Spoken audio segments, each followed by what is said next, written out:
Aiden. Hi, Aiden. Oh,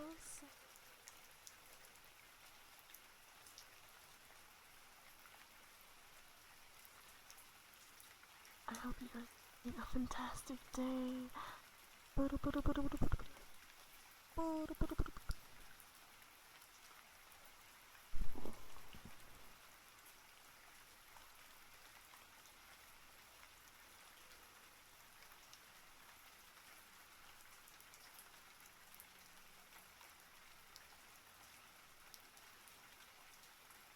Tuber. Artemis. Hi. How's everyone? I'm doing quite alright. I just took a wonderfully.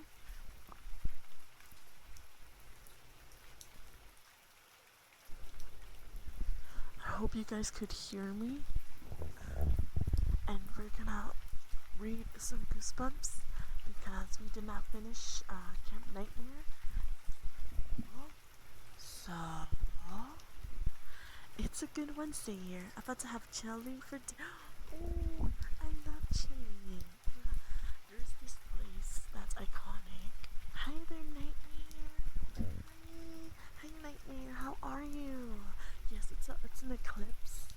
So if you were here yesterday, Apala, my lovely dear sister, did ASMR and she read some spooky stories. So I said, why not? Hi there, Obi. How are you today, homie? I'm just celebrating a birthday. Oh my god. Happy birthday to them. Happy birthday to them. Happy birthday to them. Happy birthday to them. Happy birthday, dear person I don't know. Happy birthday to them and many more. Okay. So, we were reading with Goosebumps, Camp Nightmare, and we're in chapter 7, I believe. If you guys could hear me, tell me if the music's too loud or if I'm too loud. Let me know. Your girl really wants to learn this in ASMR. This whole week is gonna be ASMR. Anyways. So, hi, how are you? It's been a hot minute since I streamed. Oh, a quick shout out to my shared YouTube channel. It's Artemis underscore Apollo VODS VODs. I had 500 views on an ASMR video, and that made me tremendously happy. I don't know what you guys saw in that, but I genuinely thought Monday's stream was not good. But clearly I was wrong. Anyways, creature. Hi, creature. How are you, homie? Why do you want to steal my jacket? Why do you want to steal my jacket? Back up.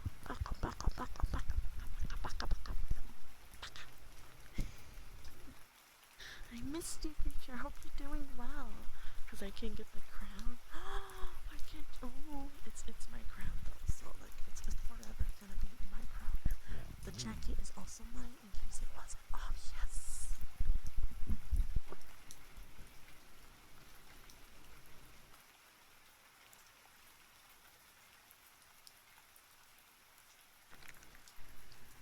But yes, this whole week has been revolutionary to me. So how's my favorite splendor dear Artemis?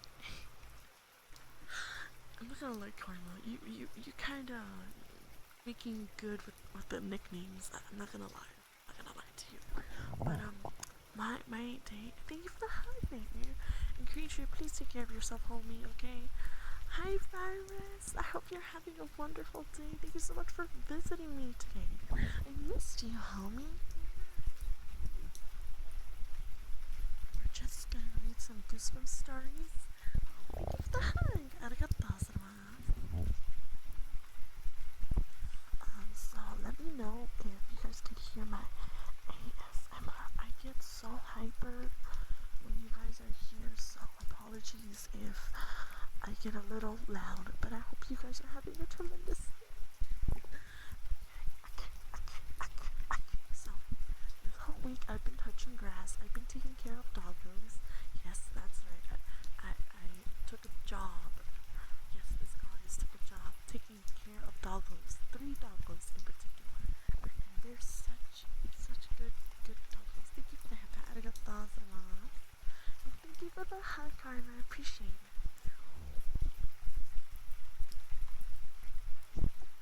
But yes, the doggos are wonderful. It took a while for them to warm up to me, but now they love me, and I really hope I'm doing a fantastic job because the doggos are so cute.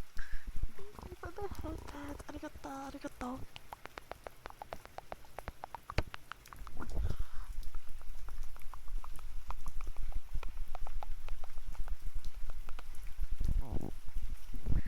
Can I eat? No,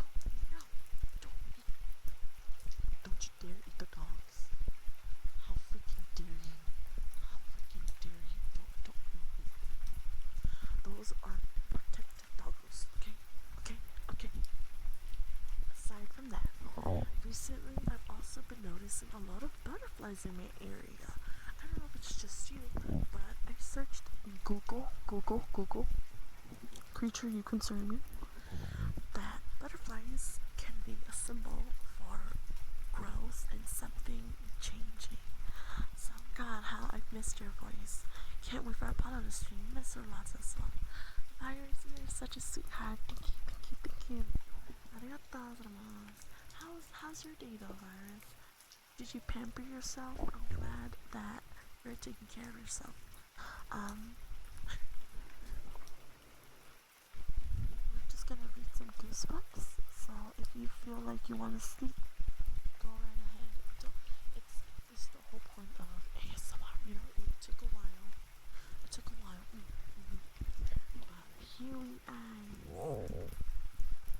It's been good. What about you? You know, Iris, you weren't here for it, but next month there's gonna be so many new things I've been wanting to do. You don't have to tell me twice, Peach. I'm glad you're sleeping. That makes me really happy. But there's gonna be some new stuff, and I hope it turns out well. I actually did buy some new stuff. Thank you. Because of you guys, I was able to afford it. So thank you.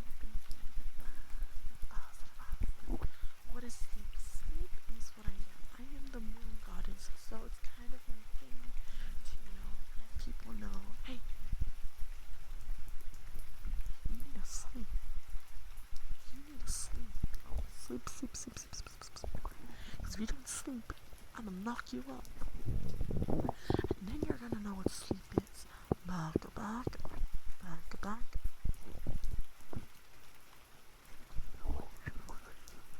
By the way, I tried this brownie in a fast food restaurant. Tell me why I was so disappointed when taking a bite out of that brownie. I had to throw it away because it was that bad. Who fucks up on brownies? I'm gonna kill you, Carla. Like, who messes up on brownies? But then it turned out it was because I had dark chocolate, and I hate dark chocolate. So, okay, listen. I thought it was gonna be a little bit, but no. It tasted horrible. Creature, you're an absolute treat to be around, and I'm so thankful to have you in my life. Love you, buddy.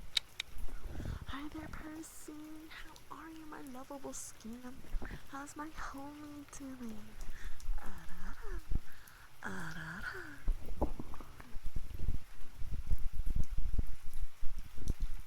Hey there, Robin. It's been a while. How are you, homie? I missed you. Yay, she didn't yell at me. Adrian, you've been such a sweetheart. I could never. Ice cream, we scream, we all scream for ice cream.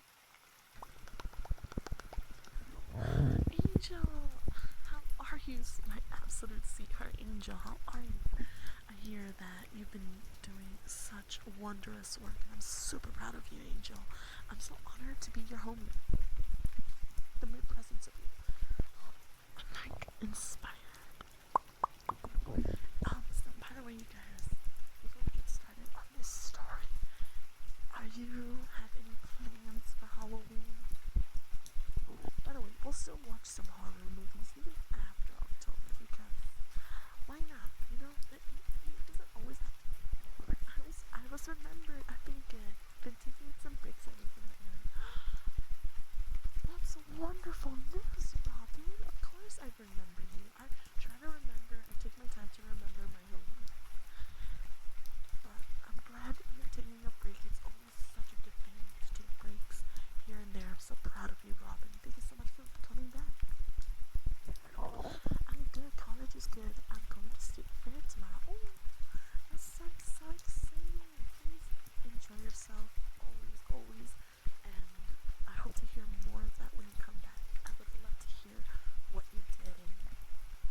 Can you hear this? Can you hear this? Can you hear this?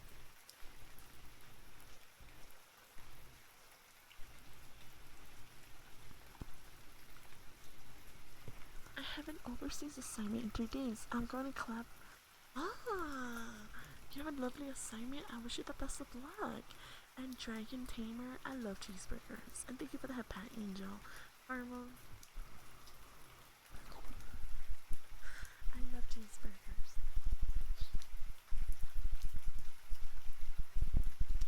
In any other case, Ghost, good luck. Ara ara. Okay, I'm not that good with ara aras when I whisper, but let me try it normally. Ara ara. Okay, okay, okay, okay, okay, okay.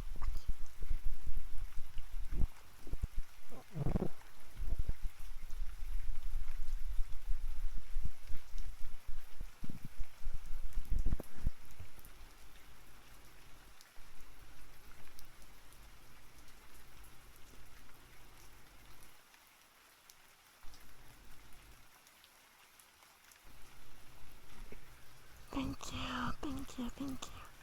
I'm still testing out the best experience for ASMR, but thank you guys for your honest feedback. I do appreciate it. Okay, so Karma said something that's very important. So I added a new redeem, and basically it's for the people who follow me and they want me to introduce myself. Sometimes I tend to forget to introduce myself, and sometimes people just want to know who I am. You know, I'm not a cat girl. This is just my costume for all of October. But yeah, so if someone redeems it, I'll introduce myself, and yeah, that's why it's only one. Hi there, Ten. You're such a cutie patootie. Hi, Ten.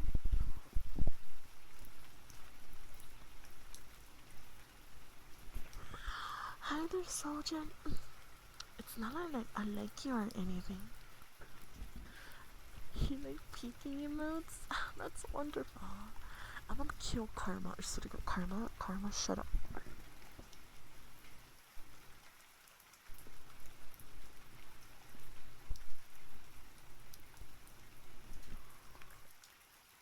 I like you as a homie, Soldier. You baka. And Robin, thank you so much. You're so sweet.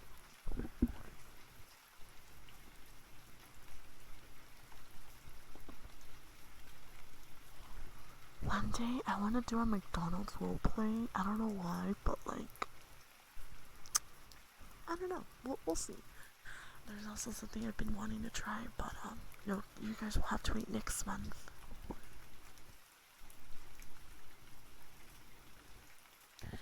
It's rain. Is it too much? Should I tone down the rain? Should I tone it down?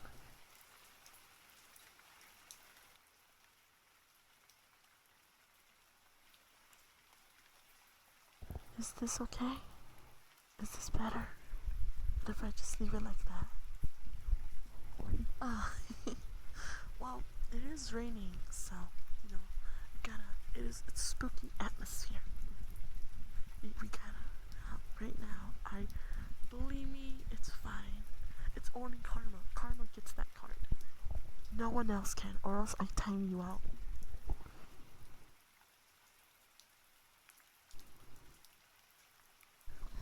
Do you see that board, the leadership board? If you can top Karma, then you can bully me. But until then, Karma's the only person that can bully me.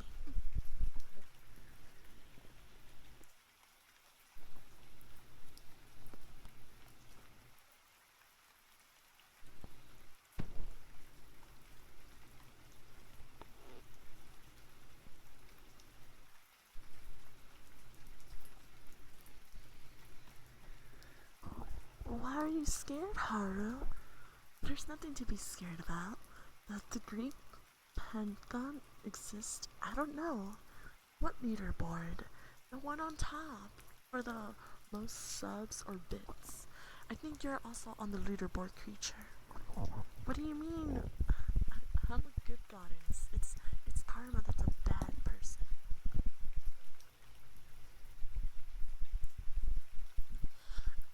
tsundere, so I'm okay. I'm okay.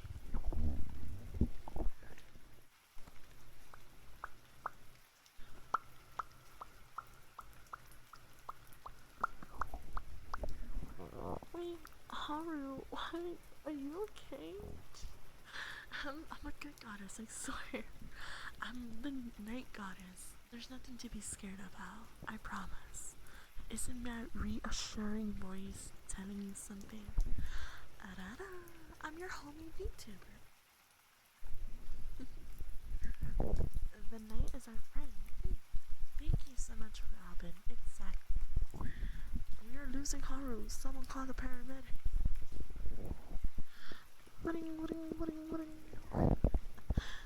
It's okay, sweetie. It's your homie VTuber. I promise. I'm not a threat. Just spooky vibes. Ooga booga. Ooga booga. Hello, darkness, my old friend. I win Halo, but all I have is a hammer. That's okay. Haru, it's a pleasure to see you here again, sweetheart. The keyboard hates me. Me with my phone. She's only a threat when she doesn't get her Pepsi. And I had my Pepsi. What the fudge? I am the righteous hand of God. And I am the devil that you forgot. Hi there, sweetheart. It's been a while. Thank you so much for the sub. Arigato gozaimasu. Boom. You scared me. Game over. How are you? You absolute sweetheart. How's my friend doing? My bestie. Okay, so Haru, how about this? Give it a few minutes, and if you still feel threatened, let me know. I got you. My left ear feels like I tried to cut a plastic bottle with a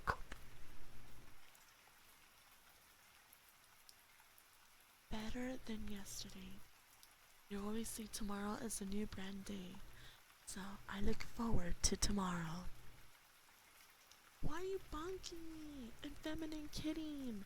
How are you, sweetheart? Thank you so much for the hip pad. Arigatou gozaimasu. How's the goddess? I've been doing quite well. We actually have, I don't know if you've been here, but next month is merch. We have merch for next month, so I hope you're looking forward to it. Of course, don't feel like you're obligated to buy anything. You don't have to buy anything. It's just, I'm just like so excited. Yes. Asa, Angel, you are so wonderful and beautiful. I love you, sweetheart. I'm kidding. You are a degenerate. You're disgusting. Buttons to be pressed. Is it little gifted subs? Cause I'm so yes. Creature. That's what I mean.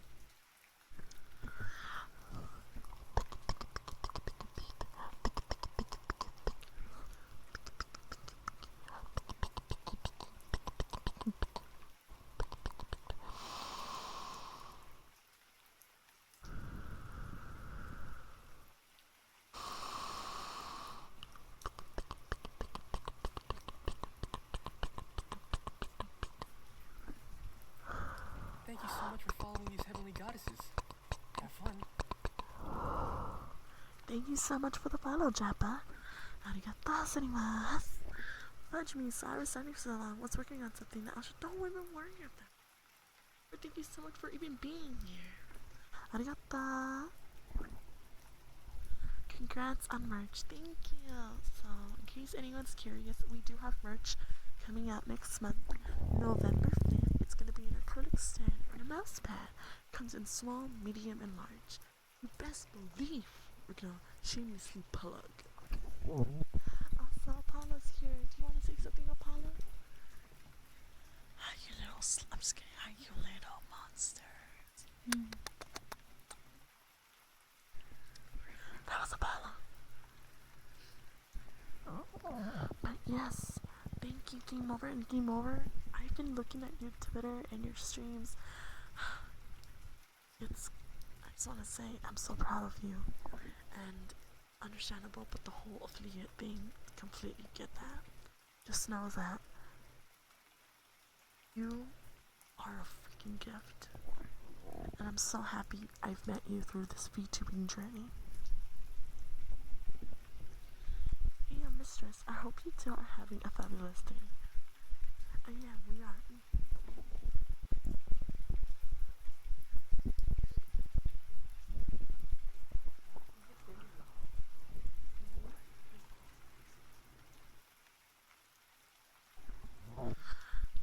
Game over. You are an absolute treat. Guys, let's follow Game Over. Game Over is the man who did the emojis for anyone that resubs.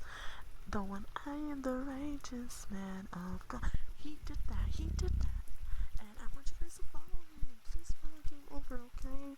Or at least check out his content. Or follow him on Twitter. He's so freaking iconic. He deserves the world. So please follow Game Over 649. Freaking amazing. Love you, buddy.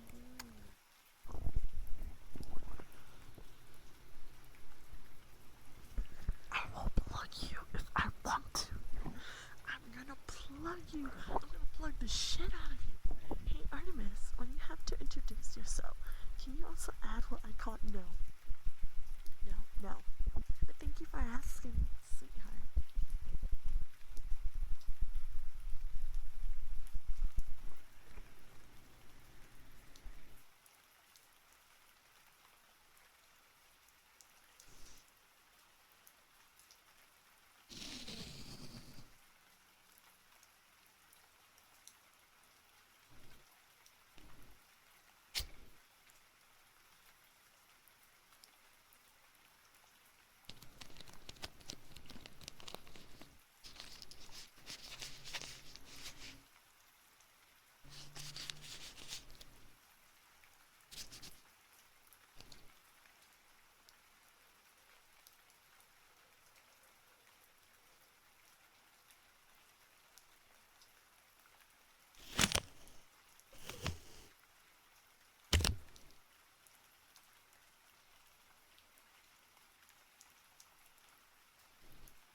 Also, you and Paula know I love the multicolored eye.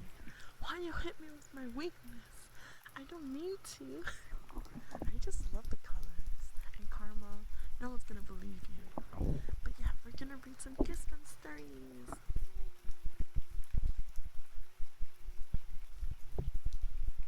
It looks freaking cool. Thank you. I'm cosplaying as a kitten, as a cat, vampire, raw. Anyways, here's to ASMR.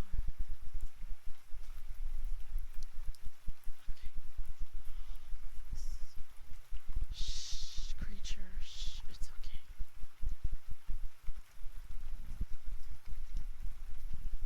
So we're in chapter 7 of Welcome to Camp Nightmare, and I hope you guys enjoy it. Okay, let's continue.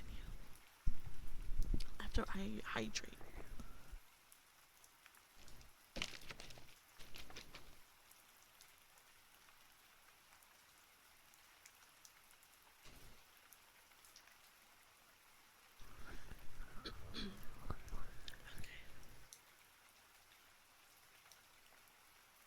A few minutes later, Mike and I trudged into the cabin. Jay and Colin were sitting tensely on their beds. "Where's Larry?" Mike asked, fear creeping into his voice. "Not here," Colin replied. "Where is he?" Mike demanded surely. "I've got to find him. My hand." "He should be here soon," Jay offered.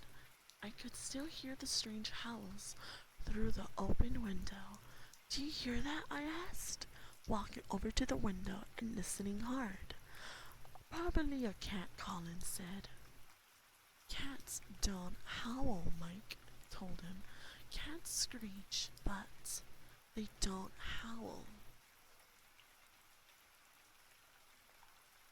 How do you know? Colin asked, walking over to Larry's bunk and sitting down on the bed.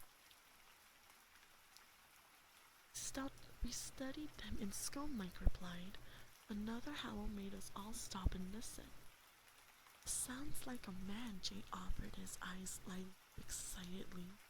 A man who's been locked up in the forbidden bunk for years and years. Mike swallowed hard. Do you really think so? Jay and Colin laughed. What should I do about my hand? Mike asked, holding it up. It was definitely swollen. Go wash it again, I told him, and put a fresh bandage on it. I peered out the window into the darkness. Maybe Larry will show up soon. He probably knows where to get something to put on it. I can't believe there's no nurse, Mike whined. Why would my parents send me to a camp where there's no nurse or infirmary or anything? Uncle Al doesn't like to coddle us, Colin said, repeating Larry's words. Jay stood up and broke into an intimidation of Uncle Al. Stay away from the forbidden bunk, he cried into a booming, deep voice. It sounded a lot like him. We don't talk about it, and we don't ever go near it. Following these heavenly goddesses. All laughed at Jay's impression, even Mike. Thank you so much for the follow, Jessica. It's a pleasure to meet you. And Zephyr, thank you so much for the head pat and shifter attack. Zephyr, since when were you part of shifter? Spun, may your heart be your guiding key. They, also, who is hungry? I'm here. Came over, go eat, honey. You're like an actual cat. You nibble, not bite. So what if I do? And Jessica, you have lovely emojis. Such a sweetheart. Thank you. Love your emojis. They're so cute. And thank you for the hug, Aiden. Let's continue. Hopefully I'm whispering okay. Okay. Wow, I'm leaving my beautiful. Goodbye, Karma. Thank you so much for being here, you absolute sweetheart and not a degenerate. Bye, bye, bye, bye, bye, bye. Good night and sweet dreams. Okay. We should go there tonight, Colin said excitedly. We should check it out immediately. We heard another long, sorrowful howl roll down the hill from the direction of the forbidden bunk. I don't think we should, Mike said softly. Examining his hand, he started for the door. I'm going to go watch this. The door slammed behind him. He's scared, Jay scoffed. I'm a little scared too, I admitted. I mean, those awful howls Jay and Colleen both laughed. Every camp has something like the forbidden bunk. The camp director makes it up, Colin said. Yeah, Jay agreed. Camp directors love scary kids. The only fun they have. He puffed out his chest and imitated Uncle Al again. Don't leave the bunk after lights out, or you'll never be seen again, thundered, then burst out laughing. There's nothing in that forbidden bunk, Colin said, shaking his head. It's probably completely empty. It's all just a joke. You know, like camp ghost stories. Every camp has its own ghost story. How do you know? I asked, dropping down onto Mike's bed. Have you ever been to camp before? No, Colin replied, but I have friends who told me about their camp. He reached up and pulled off his silver glasses for the first time. He had bright sky blue eyes like big blue marbles. We suddenly heard a bogle repeating a slow, sad sounding tune. That must be the signal of lights out, I said, yawning. I started to pull off my shoes. I was too tired to change or wash up. I plan to sleep in my clothes. Let's sneak out and explore the forbidden book. Jay urged. Come on. We can be the first ones to do it. I yawned again. I'm really too tired, I told them. Me too, Colin said. He turned to Jay. How about tomorrow night? Jay's face fell in disappointment. Pull off his socks. I wouldn't do it if I were you. The voice startled all three of us. We turned to the window where Larry's head suddenly appeared from out of the darkness. He grinned at us. I'd listen to Uncle Al if I were you, he said. How long had he been out here listening to us, I wondered? Was he deliberately spying on us? I wish that every day you're with me is a happy one. I hope that Thank you person so is me. much for the gifted sub. And hello, the Golden. How are you? Thank you for being here. It's a pleasure to see you here. Hi there, Lavas. How are you, Lavas? Hello. How are you, my Twitch chat loves and beautiful Artemis _ follow. Wow, look at those big. Yes, I go to the gym every day. Thank you for noticing. Creature, thank you. And hey, take care of yourself, okay? See you hopefully soon. If I have time, I'll stream on Friday, I believe. Anyways, thank you, thank you. Arigatou gozaimasu. Creature, I always tell my people, tell my homies, trying is succeeding, and that in itself an achievement. I'm good, just here to listen to storytelling. Oh, by the way, in case you're curious and you're new here, we're reading Goosebumps Camp Nightmare. Buenas noches. Thank you for being here. And remember, take care of yourself, pamper yourself. Most of all, you are a freaking gift to this world. Love you.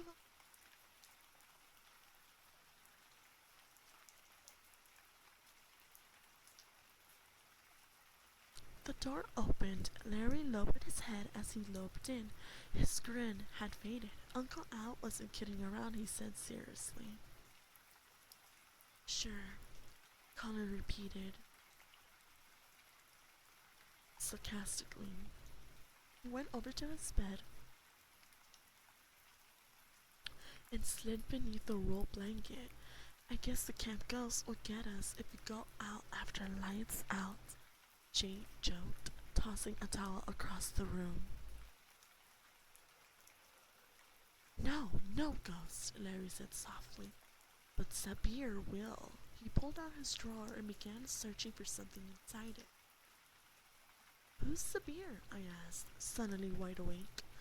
Sabir isn't it, Larry answered mysteriously.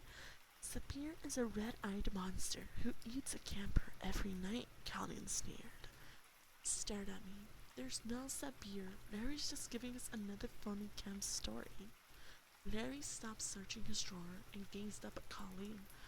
No, I'm not, he insisted in a low voice. I'm trying to save you guys from some trouble. I'm not trying to scare you. Then what is a Sabir? I asked impatiently. Larry pulled a sweater from the drawer, then pushed the drawer shut. He don't want to find out. You don't want to find out, he replied. Come on, tell us. What is it? I begged. He isn't going to tell you,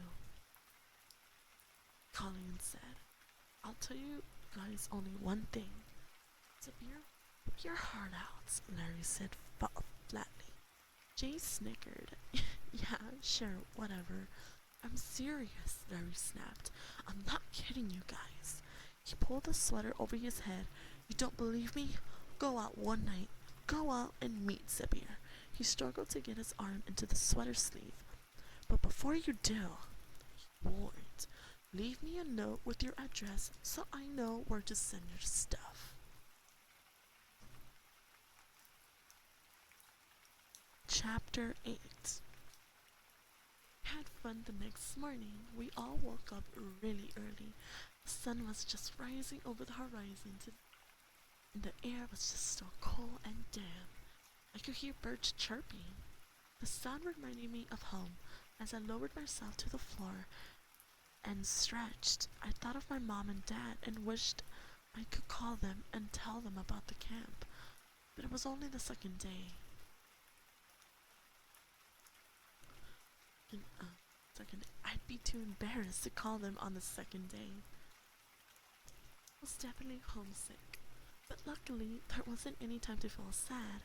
After we pulled on fresh clothes, we hurried up to the lodge on the hill, which served as a meeting hall, theater, and mess hall. Long tables and benches were set up in a straight rows in the center of the enormous room. The floorboards and walls were all dark redwood ceiling beams crisscrossed high above our heads. There were very few windows, so it felt as if we were in an enormous dark cave. The clatter of dishes and cups and silverware was deafening. Our shouts and laughter rang off the high ceiling, echoed off the hardwood walls. Mike shouted something to me from across the table, but I couldn't hear him because of the racket. Some guys complained about the food, but I thought it was okay. We had scrambled egg squares, bacon strips, potatoes, toast, with tall cups of juice. I never eat a breakfast that big at home, but I found that I was really starved and I gobbled it up.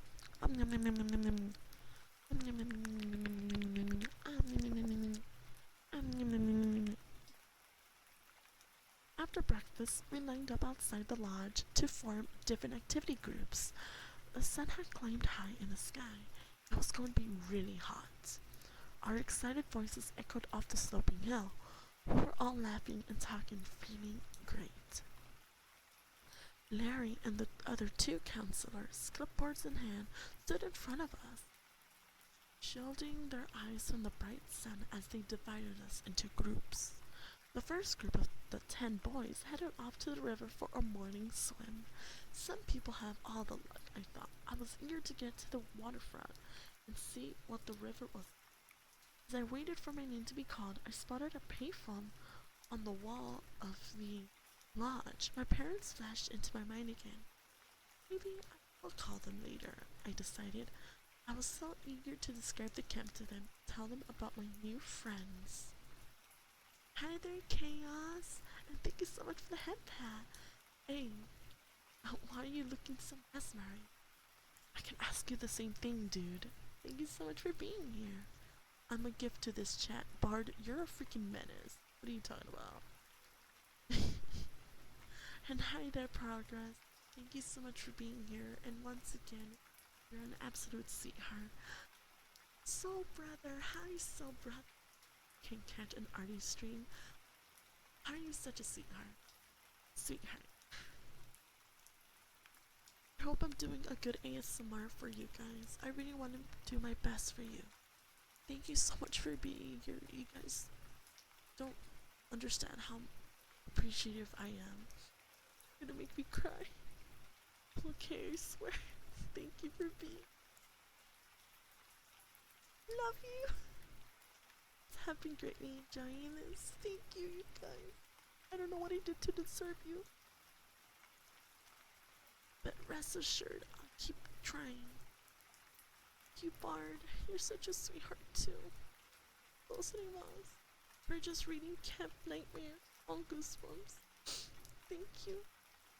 You guys are all my homies, okay? Okay. Let's continue, okay?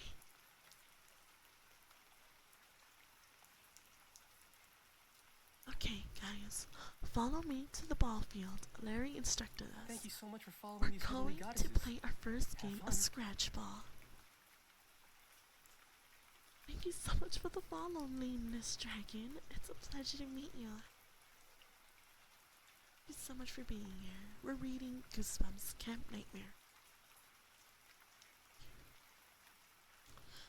About 12 of us, including everyone from my bunk, followed Larry down the hill toward the flat grassy area that formed the playing field. I jogged to catch up to Larry, who always seemed to walk at top speed, stretching out his long legs as if he were in a trouble hurt. Are we going to swim after this? I asked. That shows. Yeah, I guess, he replied. You guys need a swim. We're going to work up a sweat. You ever played scratch ball before? Jay asked me as we hurried to keep up with Larry. Yeah, sure, I replied. Play a lot in school. Scratch ball is an easy game to learn. The batter throws the ball in the air as high and as far as he can. Then he has to run the bases before someone on the other team catches the ball, tags him with it, or throws him out. Stopped at the far corner of the wide green field, where the bases and batters square had already been set up. He made us line up and divided us into two teams. Started calling out names. When he called out Mike's name, Mike stepped up to Larry, holding his bandaged head tenderly. I don't think I can play, Larry, Mike stammered. Come on, Mike, don't whine, Larry snapped. But it really hurts, Mike insisted. It's throbbing like crazy, Larry. The pain is shooting all the way up and down my side. And look, the look he raised the hand to Larry's face, it's all swelled up. Larry pushed the arm away gently with his clipboard. Go sit in the shade, he told Mike. Shouldn't I get some medicine or something to put on it? Mike asked surely. I could see the poor guy was really in bad shape. Just sit over there, Larry ordered, pointing to a clump of short leafy trees at the edge of the field. We'll talk about it later. Larry turned away from Mike and blew a whistle to start the game. I'll take Mike's place on the blue team, he announced, jogging onto the field. I forgot about Mike as soon as the game got underway. We were having a lot of fun. Most of the guys are pretty good Scotch players, but we played much faster than my friends do back home at the playground. My first time up at the batter's square, I heaved the ball really high, but it dropped right into a field's hand, and I was out. My second time up, I made it to 3 bases before I was tagged out. Larry was a great player. When he came up to the batter's square, he tossed the ball harder than I ever saw anyone toss it. It sailed over the fielder's head, and as they chased after it, Larry rounded all the bases, his long legs stretching out gracefully as he ran. By the 4th inning, our team, the blue team, was ahead 12-6. We had all played hard and were really hot and sweaty. I was looking forward to that swim at the waterfront. Colleen was on the red team. I noticed that he was the only player who wasn't enjoying the game. He had been tagged out twice, and he'd missed an easy catch in the field. I realized that Colleen wasn't very sporty. He had long, skinny arms without any muscles, and he also ran awkwardly. In the 3rd inning, Colin got into an argument with a player on my team about whether a toss had been a foul or not. A few minutes later, Colin argued angrily with Larry about a ball that he claimed should have been out. He and Larry shouted at each other for a few minutes. It was no big deal. A typical sports argument. Larry finally ordered Colin to shut up and get back to the outfield. Colin grudgingly obeyed and the game continued. I didn't think about it again. I mean, that kind of arguing happens all the time in ball games, and there are guys who enjoy the arguments as much as the game itself. But then, in the next inning, something strange happened that gave me a really bad feeling and made me stop and wonder just what was going on. Colin's team came to bat. Colin stepped up to the batter's square and prepared to toss the ball. Larry was playing the outfield. I was standing nearby, also in the field. Colleen tossed the ball high, but not very far. Larry and I both came running in to get it. Larry got there first. He picked up the small hard ball on the first bounce, drew back his arm. Then I saw his expression change. Hi there, Raptor 021. How are you? Thank you so much for being here. Where and when do I gotta skadoo into the Goosebumps book? Just in I think we're in chapter. I don't know what chapter we're in, but I think we're in chapter 9. Thank you so much for being here. Arigatou gozaimasu. His features tightened in anger. I saw his eyes narrow, his copper-colored eyebrows lower in concentration. With a loud grunt of effort, Larry heaved the ball as hard as he could. It struck Colleen in the back of the head, making a loud click sound as it hit. Colleen's silver glasses went flying in the air. Colleen stopped short and uttered a short, high-pitched cry. His arms flew up as if he'd been shot, then his knees buckled. He collapsed in a heap, face down on the grass. He didn't move. I cried out in shock. Then I saw Larry's expression change again. His eyes opened wide in disbelief. His mouth dropped open in horror. "No!" he cried. "It slipped. I didn't mean to throw it at him." I knew Larry was lying. I'd seen the anger on his face before he threw the ball. I sank down to my knees on the ground as Larry went running toward Colleen. I felt dizzy and upset and confused. I had this sick feeling in my stomach. "The ball slipped," Larry was lying. "It just slipped." Liar, I thought. Liar, liar, liar. Liar, liar, liar. Liar, liar, liar. Liar, liar, liar. I forced myself up on my feet and hurried to join the circle of guys around Colleen. When I got there, Larry was kneeling over Colleen, raising Colleen's head off the ground gently with both hands. Colleen's eyes were open wide.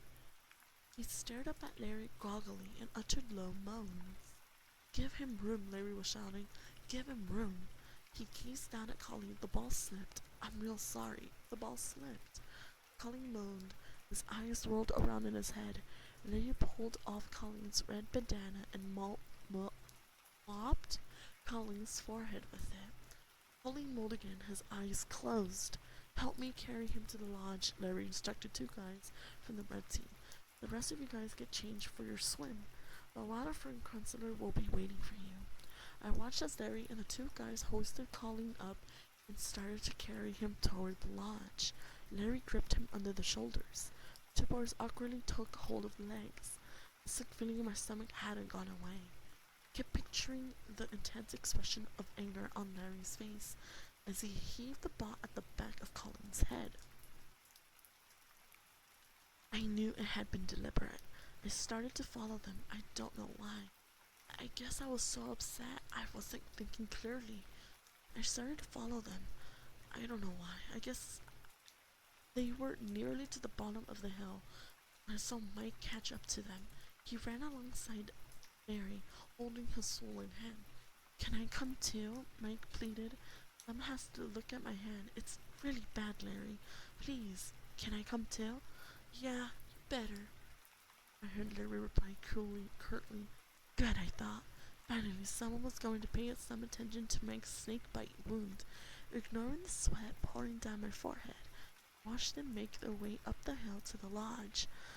This shouldn't have happened, I thought, suddenly feeling a chill despite the hot sun. Something is wrong. Something terribly wrong here. How was I to know that the horrors were just beginning? Dun dun dun. Chapter 9.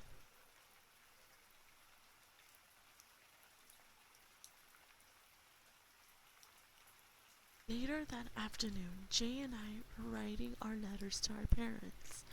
I was feeling pretty upset about things. I kept seeing the angry expression on Larry's face as he heaved the ball at the back of Colleen's head. I wrote about it in my letter, and I also told my mom and dad about how there's no nurse here, about the forbidden bunk. Jay stopped writing and looked at me from his bunk. He was really sunburned. His cheeks and forehead were bright red.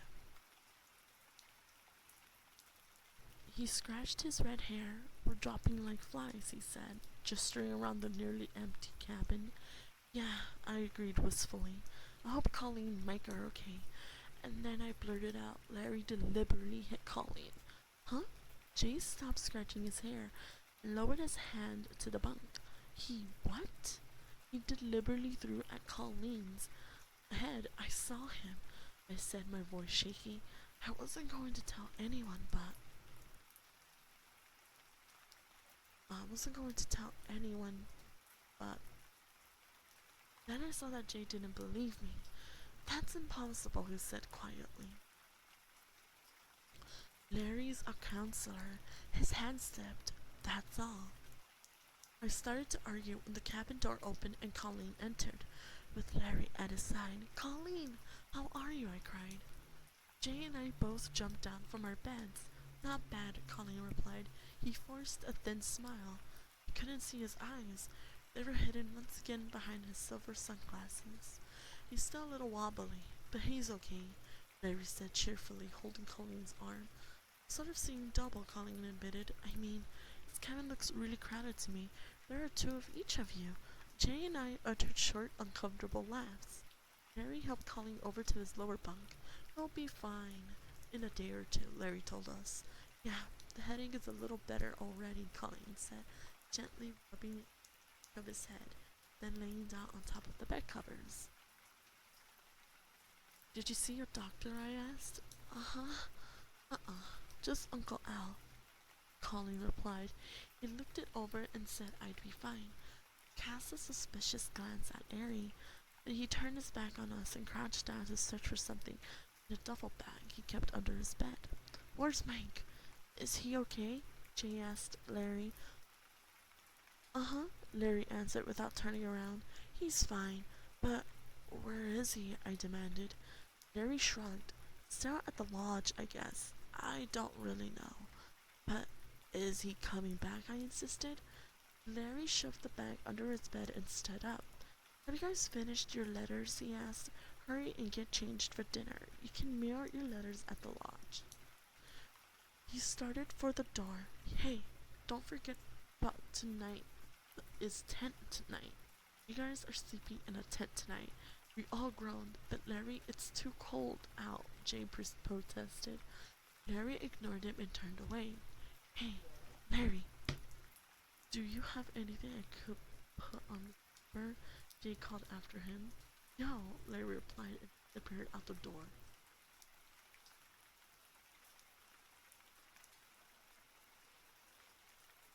Jay and I helped Colleen up to the lodge. Still seeing double, and his headache was pretty bad. The three of us sat at the end of the long table nearest window. A strong breeze blew cool air over the table, which felt good on a sunburned skin.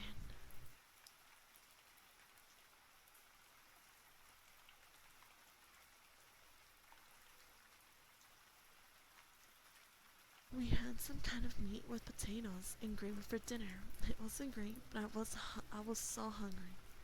Hold on, BRB chat, BRB.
Thank you so much for being here, Yuki.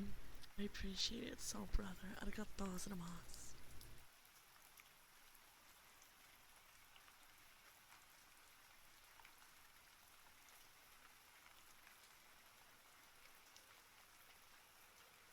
Okay.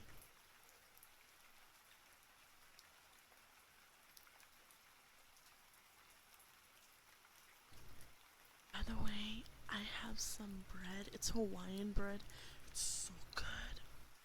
So if I start eating, that's why. I apologize, but I just want to let you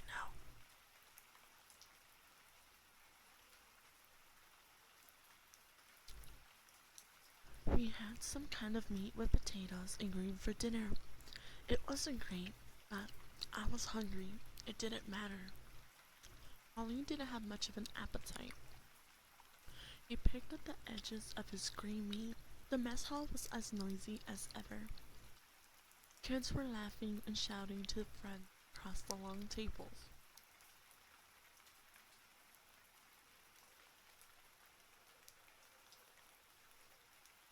At one table, the kids were throwing breadsticks back and forth like juveniles. As usual, the counselors, dressed in their green and white, ate together at a table in the far corner and ignored us campers completely.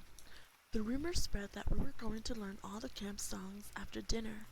Guys were groaning and complaining about that. About halfway through dinner,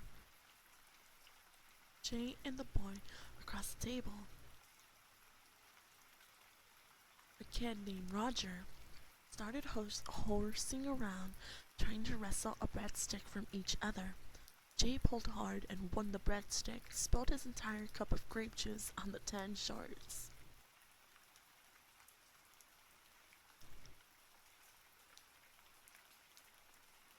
Hey! I jumped up angrily, staring down as the purple stain spread across the front of my shorts. Billy had an accident, Roger cried out, and everyone laughed. Yeah, he purpled in his pants. Jade added. Everyone thought that was hilarious. Someone threw a breadstick at me. It bounced off my chest and landed on my dinner plate. More laughter. The food fight lasted only a few minutes. Then two of the counselors broke it up. I decided I'd better run back to the bunk and change my shorts. As I hurried out, I could hear Jay and Roger calling out jokes about me. I ran full speed down the hill toward the bunks. I wanted to get back up to the mess hall in the time for dessert. Pushing open the bunk door with my shoulder, I darted across the small room to the dresser and pulled open my drawer. Huh? To my surprise, I stared into an empty drawer. It had been completely cleaned out.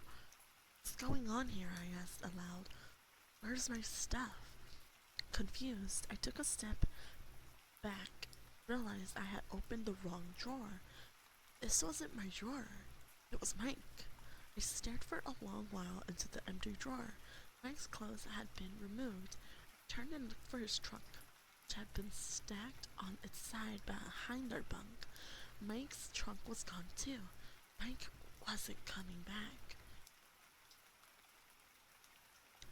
I was so upset I ran back to the mess hall without changing my shorts. Panting loudly, I made my way to the counselor's table. Came up behind Larry. He was talking to the counselor next to me, a large guy with long, scraggly blonde hair. Larry, Mike's gone, I cried breathlessly. Larry didn't turn around. He kept talking to the other counselor as if I wasn't there. I grabbed Larry's shoulder. Larry, listen, I cried. Mike, he's gone. Larry turned around slowly, his expression annoyed. Go back to your table, Billy, he snapped. The table is for counselors only. But what about Mike? I insisted cheerily. His stuff is gone. What happened to him? Is he okay? How should I know? Larry replied impatiently. Did they send him home? I asked, refusing be, to back away until I had some kind of answer. Yeah, maybe, Larry shrugged and lowered his gaze. You spilled something on your shorts. My heart was pounding so loud and hard I could feel the blood pulsating at my temples. You really don't know what happened to Mike? I asked, feeling defeated. Larry shook his head. I'm sure he's fine, he replied, turning back to his pals. He probably went for a swim. A scrawny-haired guy next to him snickered. Larry and some of the other counselors laughed too. Thank you so much for I following these didn't think heavenly it was goddesses. funny. I felt Have pretty fun. sick and a little frightened. Thank you so much for the follow. It's a pleasure to meet you, hon. Don't the counselors at this camp care what happens to us? I asked myself. I made my way back to the table. They were passing out chocolate pudding for dessert, but I wasn't hungry. I told Colleen and Jay and Roger about Mike's dresser drawer being cleaned out and about how Larry pretended he didn't know anything about it. He didn't get as upset about it as I was. Uncle Al probably had to send Mike home because of his hand, Colleen said quietly. Spooning up his pudding, it was pretty swollen. But why wouldn't Larry tell me the truth? I asked, my stomach still feeling as if I had eaten a giant rock for dinner. Why did he say he didn't know what happened to Mike? Counselors don't like to talk about bad stuff, Jay said, slapping the top of his pudding with a spoon. It might give us poor little kids nightmares. He filled his spoon with pudding, tilted it back, and flung a dark glob of pudding onto Roger's forehead. Jay, you're dead meat now, Roger cried, plunging his spoon into the chocolate goo. He shot a gob of it onto the front of Jay's sleeveless t-shirt.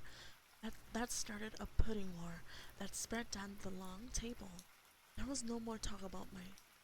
After dinner, Uncle Al talked about tent night and what a great time we were going to have sleep tents.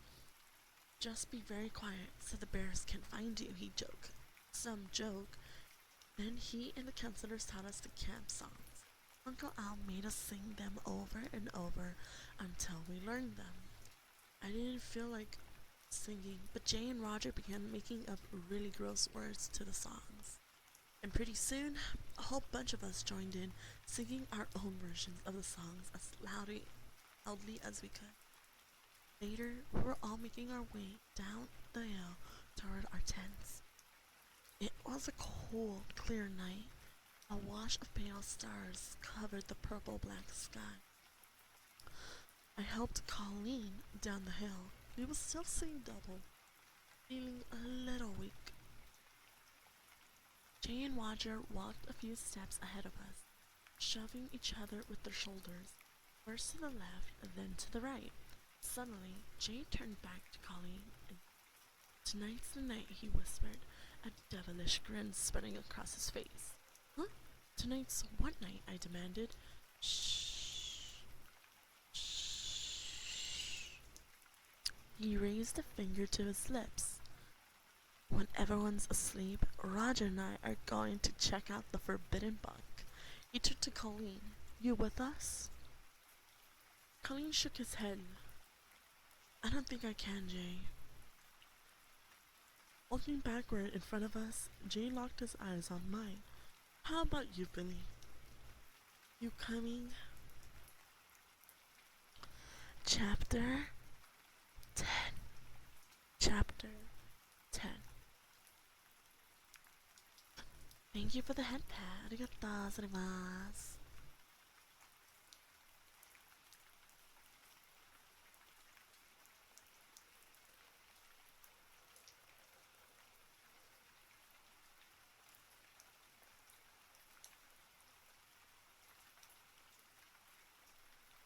I think I'll stay with Colleen, I told him. I heard Roger mutter something about me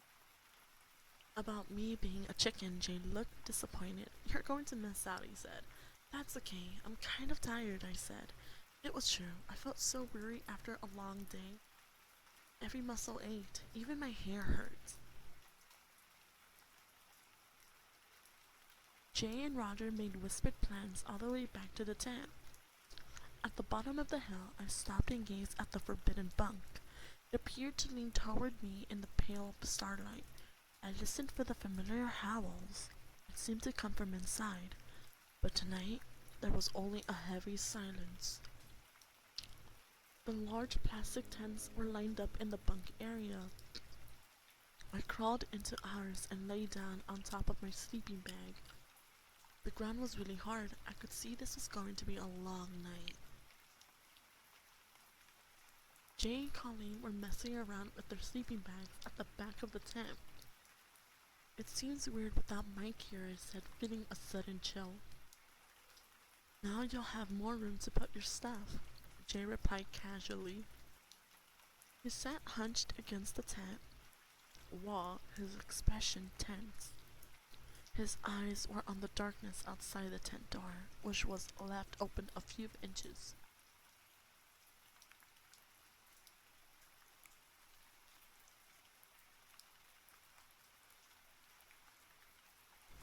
Larry was nowhere in sight. Colin sat quietly. He still wasn't feeling right. I shifted my weight and stretched out, trying to find a comfortable position. I really wanted to go to sleep, but I knew I wouldn't be able to sleep until Jay and Roger returned from their adventure. Time moved slowly. It was cold outside, and the air was heavy and wet inside the tent. I stared up at the dark plastic tent walls. A bug crawled across my forehead. I squashed it with my hand. I could hear Jay and Colleen whispering behind me, but I couldn't make out the words. Jay snickered nervously. I must have dozed off. An insistent whispering sound woke me up. It took me a while to realize it was someone whispering outside the tent. I lifted my head and saw Roger's face peering in. I sat up, alert. Wish us luck, Jay whispered. Good luck, I whispered. My voice clogged from sleep. In the darkness, I saw Jay's large shadowy form crawl quickly to the tent door. He pushed it open, revealing a square of purple sky, then vanished into the darkness. I shivered. Let's sneak back to the bunk, I whispered to Colleen. It's too cold out here. The ground feels like solid rock. Colleen agreed. We both scrambled out of the tent and made our way silently to our nice warm bunk. Inside, we headed to the window to try to see Jay and Roger. They're going to get caught, I whispered. I just know it. They won't get caught, Colleen disagreed, but they won't see anything either. There's nothing to see up here. It's just a stupid cabin. Poking my head out the window, I could hear Jay and Roger giggling quietly somewhere out in the dark. The camp was so silent, so eerily silent. I could hear the whispers, their legs brushing through the tall grass. They'd better be quiet, Colleen ordered, leaning against the window frame. They're making too much noise. They must be up to the hill by now, I whispered. I struck my head out as far as I could, but I couldn't see them. Colleen started to reply, but the first scream made him stop. It was a scream of horror that cut through the silent air. Oh, I cried out and pulled my head in. Was that Jay or Roger? Colleen asked, his voice trembling. The second scream was more terrifying than the first. Before it died down, I heard animal snarls, loud and angry, like an eruption of thunder. Then I heard Jay's desperate plea. Help us! Please! Somebody! Help us! My heart thundering in my chest. I lurched to the cabin door and pulled it open, the hideous scream still ringing in my ears. I plunged out into the darkness, the dew-covered ground soaking my bare feet. Jay, where are you? I heard myself calling, but I didn't recognize my shrill, frightened voice. And then I saw a dark form running toward me, running bent over, arms outstretched. Jay, I cried. What is it? What happened? He ran up to me, still bent forward, his face twisted in horror, his eyes wide and unblinking, his brushy hair appearing to stand up straight. It got Roger, he moaned, his chest heaving as he struggled to straighten up. What did? I demanded. What was it? Colleen asked, right behind me. I don't know, Jay stammered, shutting his eyes tight. It took Roger to pieces. Jay uttered a loud sob, then he opened his eyes and spun in terror. Here it comes, he shrieked. Now it's coming after us. Chapter 11. Chapter 11.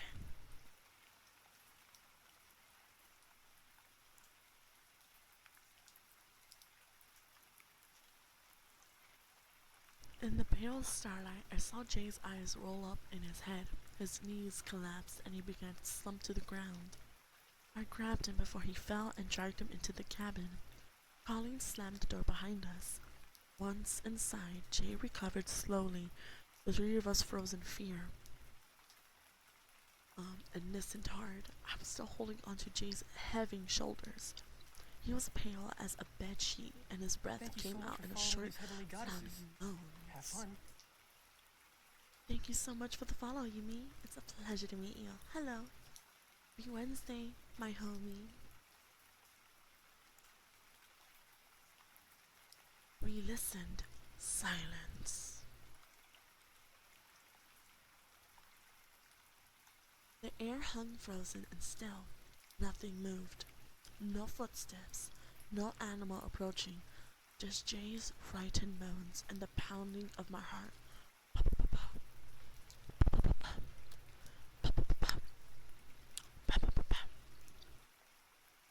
And then, somewhere far in the distance, I heard the howl. Soft and low at first, then rising on the wind. A howl that chilled my body and made me cry out. It's that beer! Don't let it get me! He shrieked, covering his face with his hands. He dropped to his knees on the cabin floor. Don't let it get me! I raised my eyes to Colleen, who was huddled against the wall, away from the window. We have to get Larry, I managed to choke out. We have to get help. But how? Colin demanded in a trembling voice. Don't let it get me, Jay repeated, crumpled on the floor. It isn't coming here, I told him. Trying to sound certain, trying to sound soothing. You're okay inside the bunk, Jay. It isn't coming here. But it got Roger, and Jay started, his entire body convulsed in a shudder of terror. Thinking about Roger, I felt a stab of fear in my chest. Have fun. Was it really true? Was it true that Roger had been attacked by some kind of creature? He'd been slashed to pieces? Thank you so much for the follow, Cookie. It's a pleasure to meet you, my fellow other homie. Happy Wednesday to you. And thank you so much, Taru, for doing that. I'd heard the screams from the hillside. 2 blood-curdling screams. They'd been so loud, so horrifying. Hadn't anyone else in camp heard them too? Hadn't any other kids heard Roger's cries? Hadn't any counselor heard? I froze in place and listened. Silence. The whisper of the breeze rustling in the trees. No voices. No cries of alarm. No hurried footsteps. I turned back toward the others. Colleen had helped Jay to his bunk. Where can Larry be? Colin asked. His eyes, for once not hidden behind the silver glasses, showed weird fear. Where can everyone be? I asked, crossing my hands over my chest, starting to pace back and forth in the small space between the beds. There isn't a sound out here. I saw Jay's eyes go wide with horror. He was staring at the open window. The creature, he cried. Here it comes. It's coming through the window. Chapter 12.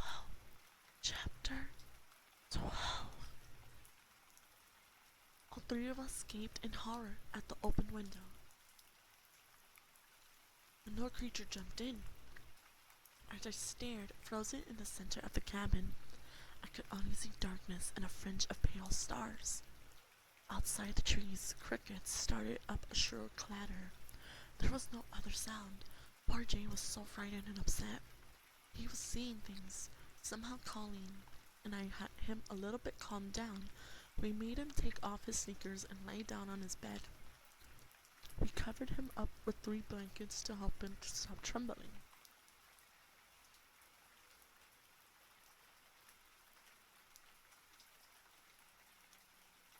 Colleen and I wanted to run for help, but we were too frightened to go outside. The 3 of us were up all night. Larry never showed up, except for the crickets and the brush of the wind through the trees. The camp was silent. I think I must have finally dozed off just before dawn. I had strange nightmares about fires and people trying to run away. I was awakened by Colin, shaking me hard. Breakfast, he said hoarsely. Hurry, we're late. I sat up groggily. Where's Larry? He never showed, Colin replied, motioning to Larry's unused bunk. We've got to find him. We've got to tell him what happened, Jay cried, hurrying to the cabin door with his sneakers untied. Colin and I stumbled after him, both of us only half awake. It was a cold gray morning. The sun was trying hard to poke through the high white clouds.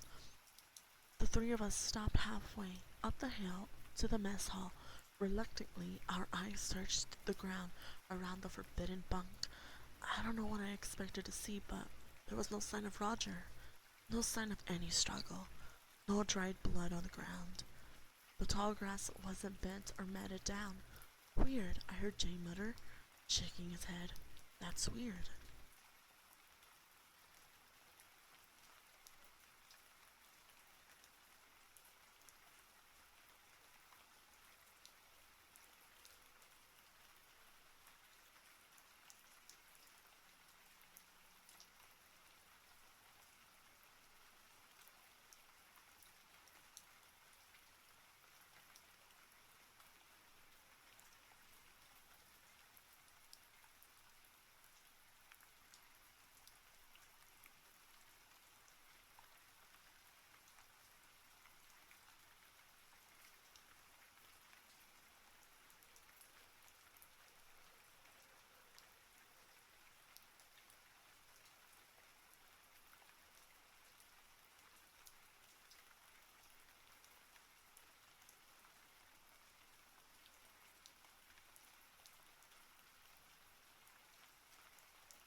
I tugged his arm to get him moving, and we hurried the rest of the way up to the lodge. The mess hall was as noisy as ever.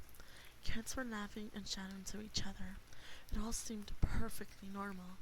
Guessed that no one had made an announcement about Roger yet. Some kids called to Colleen and me, but we ignored them and searched for Roger, moving quickly through the aisles between the tables. No sign of him. I had a heavy, queasy feeling in my stomach as we hurried to the counselor's table in the corner. Larry glanced up from a big plate of scrambled eggs and bacon as the 3 of us advanced on him. What happened to Roger? Is he okay? Where were you last night? Roger and I were attacked. We were afraid to go find you. 3 of us bombarded Larry at once. His face was filled with confusion. He raised both hands to silence us. Wah, he said. Take a breath, guys. What are you talking about? About Roger, Jay screamed, his face turning bright red. The creature, it jumped him, and Larry glanced at the other counselors at the table, who looked as confused as he did. Creature? What creature? Larry demanded. It attacked Roger, Jay screamed. It was coming after me, and Larry stared up at Jay. Someone was attacked? I don't think so, Jay. He turned to the counselor next to him, a pudgy boy named Derek. Did you hear anything in the area? Derek shook his head. Isn't Roger in your group? Larry asked Derek. Derek shook his head. Not in my group. But Roger, Jay insisted. We didn't get any report about any attack, Larry said, interrupting. If a camper was attacked by a bear or something, we'd hear about it. and we'd hear the noise, Derek offered. You know, screams or something. I heard screams, I told them. Both heard screams, Colin added quickly. And Jay came running back, crying for help. Well, why didn't anyone else hear it? Larry, turning his gaze on Jay, his expression changed. Where did this happen? When? He asked suspiciously. Jay's face darkened to a deeper red.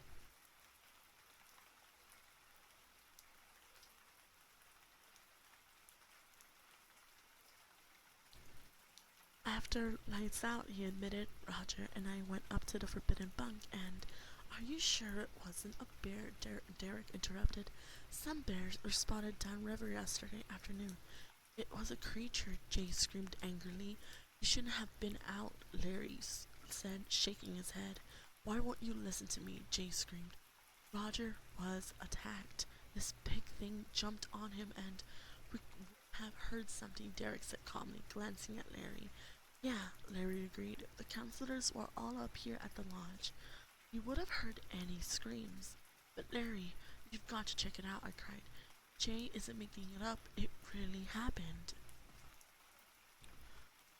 Okay, Larry replied, raising his hands as if surrendering. I'll go ask Uncle Al about it, okay? Hurry, Jay insisted. Please. I'll ask Uncle Al after breakfast, Larry said, turning back to his eggs and bacon. I'll see you guys at the morning swim later. I'll report what Uncle Al says. But Larry, Jay pleaded. I'll ask Uncle Al, Larry said firmly. If anything happened last night, I'll know about it. He raised a strip of bacon on his mouth and chewed on it. I think you just had a bad nightmare or something, he continued, eyeing Jay suspiciously. But I'll let you know what Uncle Al says. It wasn't a nightmare, Jay cried surely. Larry turned his back on us and continued eating his breakfast. Don't you care? Jay screamed at him. Don't you care what happens to us? I saw that a lot of kids had stopped eating their breakfast to gawk at us. I pulled Jay away and tried to get him to go to our table, but he insisted on searching the entire mess hall again. I know Roger isn't here, he insisted. He can't be. For the second time, three of us made our way up and down the aisles between the tables, studying every face. Thank you so much for the follow, Metal. It's a pleasure to meet you. Happy Wednesday to you. We're just reading Goosebumps Camp Nightmare. One thing was for sure, Roger was nowhere to be seen. The sun burned through the high clouds just as we reached the waterfront of the morning swim. The air was so cool, the thick leafy shrubs along the riverbank glistened wetly in the white glare of sunlight. I dropped my towel under a bush and turned to the gently flowing green water. I'll bet it's cold this morning, I said to Colleen, who was retying the string on his swim trunks. I just want to go back to the bunk and go to sleep, Colin said, plunking at a knot. He wasn't seeing double any longer, but he was tired from being up all night. Several guys were already waddling into the river. They were complaining about the cold water, splashing each other, shoving each other forward. Where's Larry? Jay demanded breathlessly, pushing his way through the clump of shrubs to get to us. His red hair was a mess, half of it standing straight up on the side of his head. His eyes were red-rimmed and bloodshot. Where's Larry? He promised he'd be here, Jake said, frantically searching the waterfront. Here I am. The three of us spun around as Larry appeared from the bushes behind us. He was wearing baggy green camp night swim trunks. Well? Jay demanded. What did Uncle Al say about Roger? Larry's expression was serious. His eyes locked on Jay's. Uncle Al and I went all around the forbidden bunk, he told Jay. There wasn't any attack there. There couldn't have been.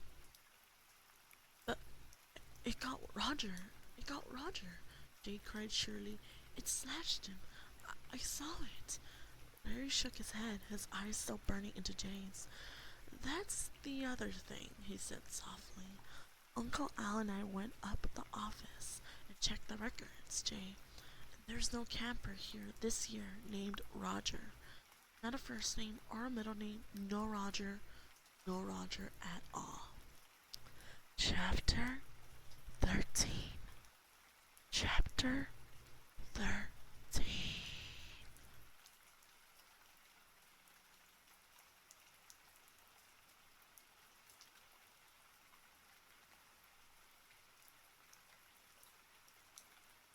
Yes, 13.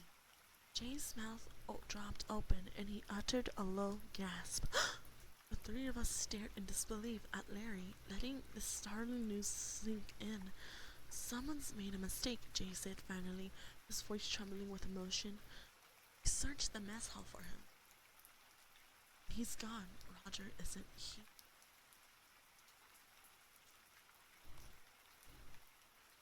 He never was here, Larry said without any emotion at all. I just don't believe this, Jay cried.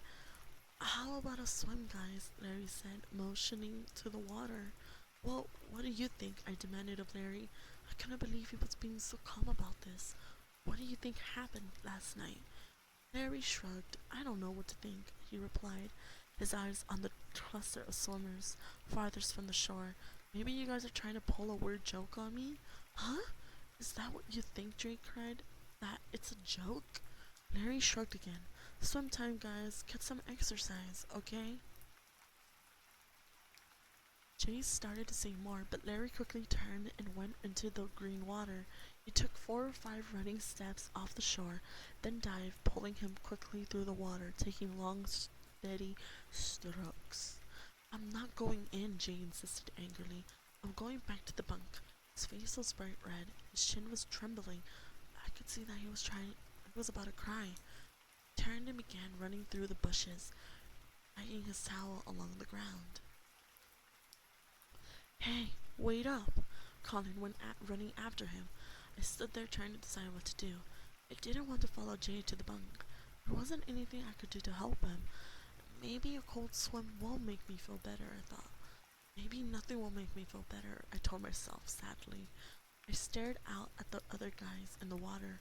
Harry and another counselor were setting up a race. I could hear them discussing what kind of stroke should be used. They all seemed to be having a great time, I thought, watching them line up. So, why aren't I? Why have I been so frightened and unhappy since I arrived here? Why don't the other campers see how weird and frightening this place is? I shook my head, unable to answer my questions. I need a swim, I decided. I took a step toward the water, but someone reached out from the bushes and grabbed me roughly from behind. I started to scream out in protest, but my attacker quickly clamped a hand over my mouth to silence me. Dun, dun, dun. Chapter 14. 14, 14. Chapter.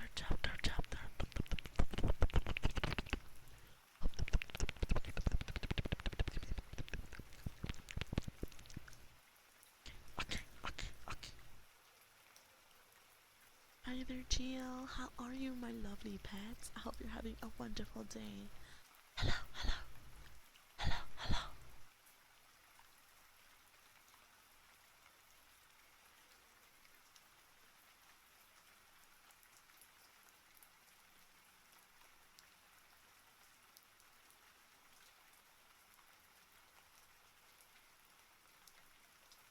This is Michelle.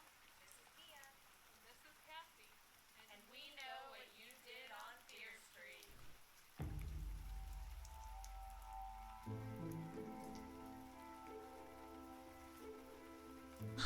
That's lovely, Gio. I'm so glad you remembered me. A wonderful event. And I hope you're enjoying yourself. We're just reading Goosebumps Camp Nightmare. We're in chapter 14. Give me a minute, I'll be right back. Mostly I looked in BRB. because I wanted to see who the cover designer was. But this is the what is it? Oh, it's the Dead Letter. Oh yeah. The 19th series. Oh yes. So you're pretty far in.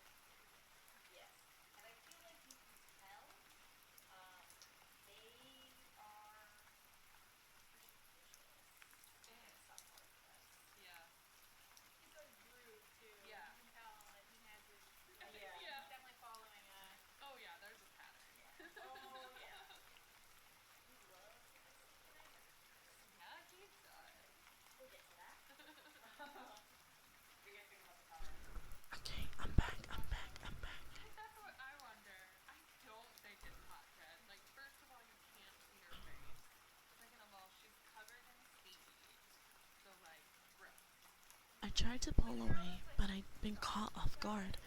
As the hands tugged me, I lost my balance and I was pulled back into the bushes. Is this a joke? What's going on? I wondered. Suddenly, as I tried to tug myself free, the hands let go. I went sailing headfirst into a clump of green leaves. It took me a long moment to pull myself up. Then I spun around to face my attacker. Dawn! I cried. Shh. Shh. Shh. Shh.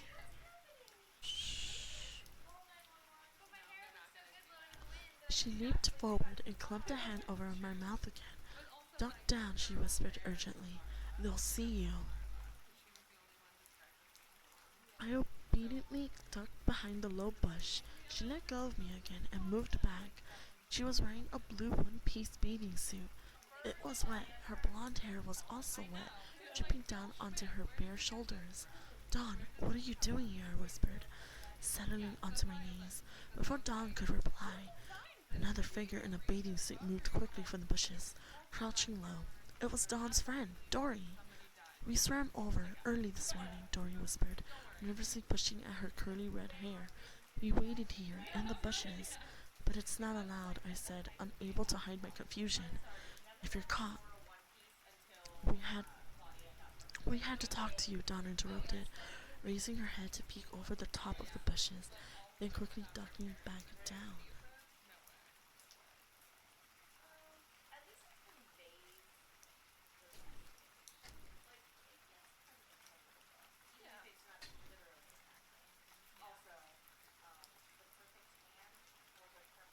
Thank you so much for following these heavenly goddesses. Have fun.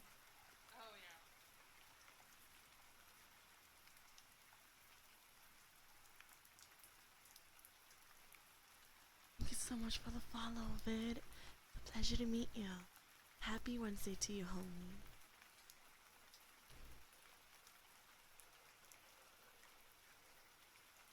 Apologies for the audio. No one told me that SoundCloud was open. Okay, let's continue. Let's continue.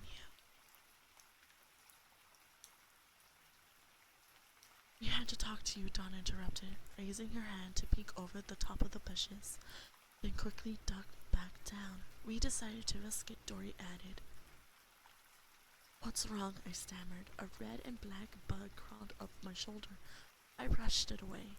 The girls' camp. It's a nightmare, Dory whispered. Everyone calls it Camp Nightmare. I love it when they say the book of the title name. Instead of Camp Nightmare, Dawn added, strange things have been happening.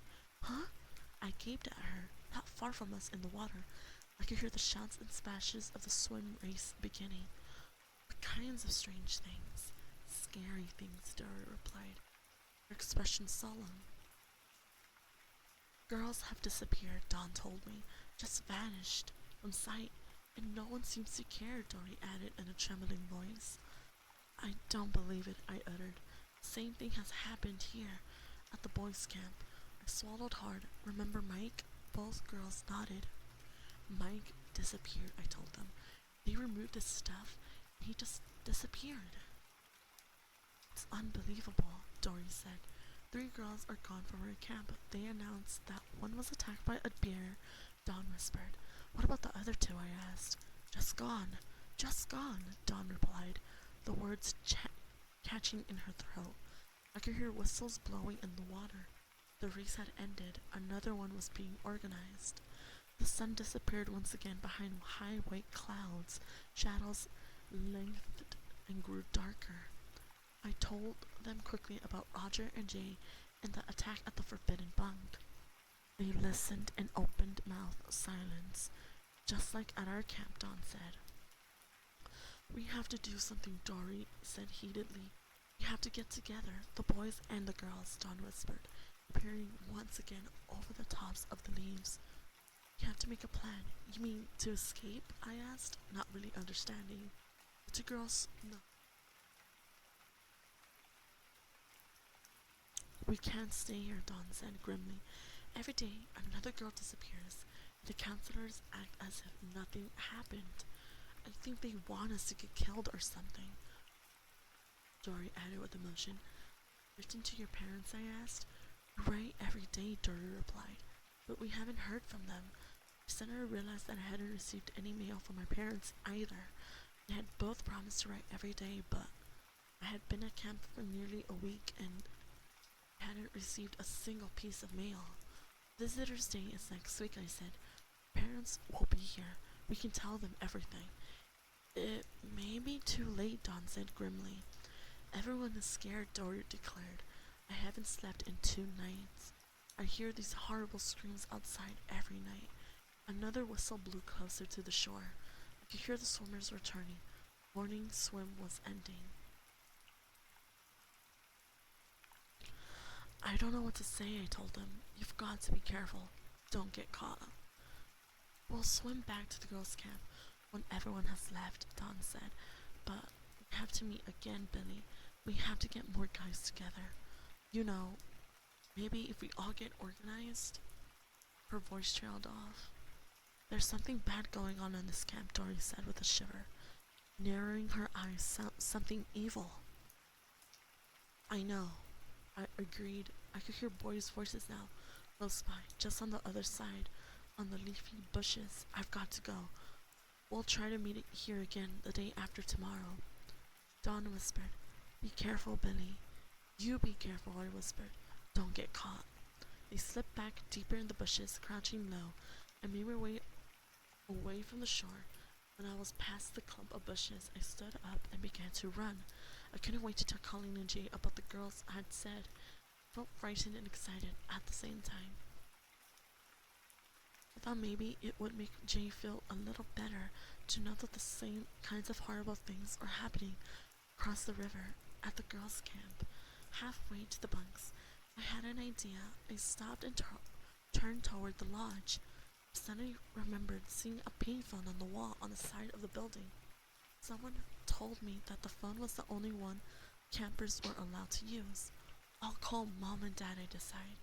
Why hadn't I thought of it before? I can call my parents, I realized. Tell them everything. I can ask them to come and get me. They can go get Jay, Colleen, Dawn, and Dory too. Behind me, I saw a group heading towards the scratch ball field, their swimming towels slung over their shoulders. I wondered if anyone had noticed that I was missing. Jay and Colin were missing too, I told myself. Larry and the others probably think I'm with them. I watched them trooping across the tall grass in twos and threes.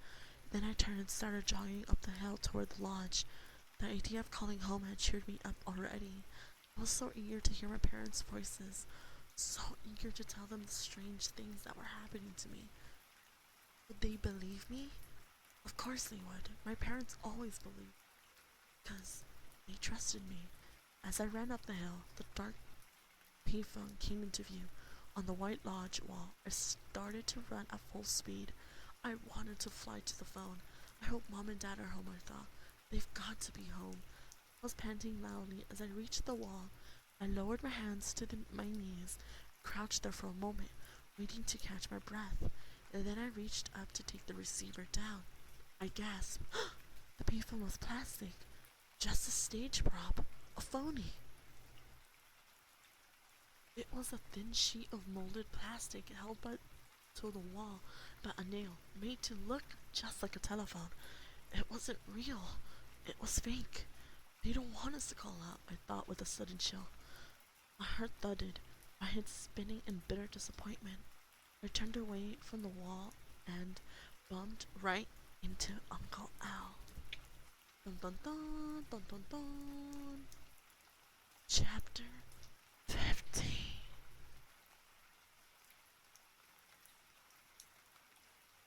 Go ahead, Gio. What's your lovely question, sweetheart?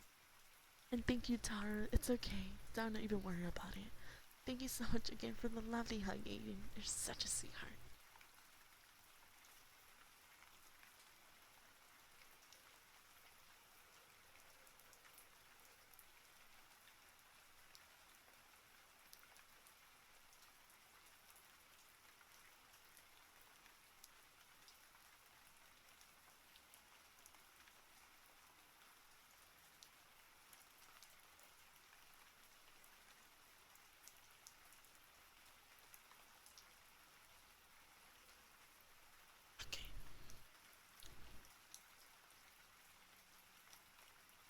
know if you guys like eating sounds, but I don't.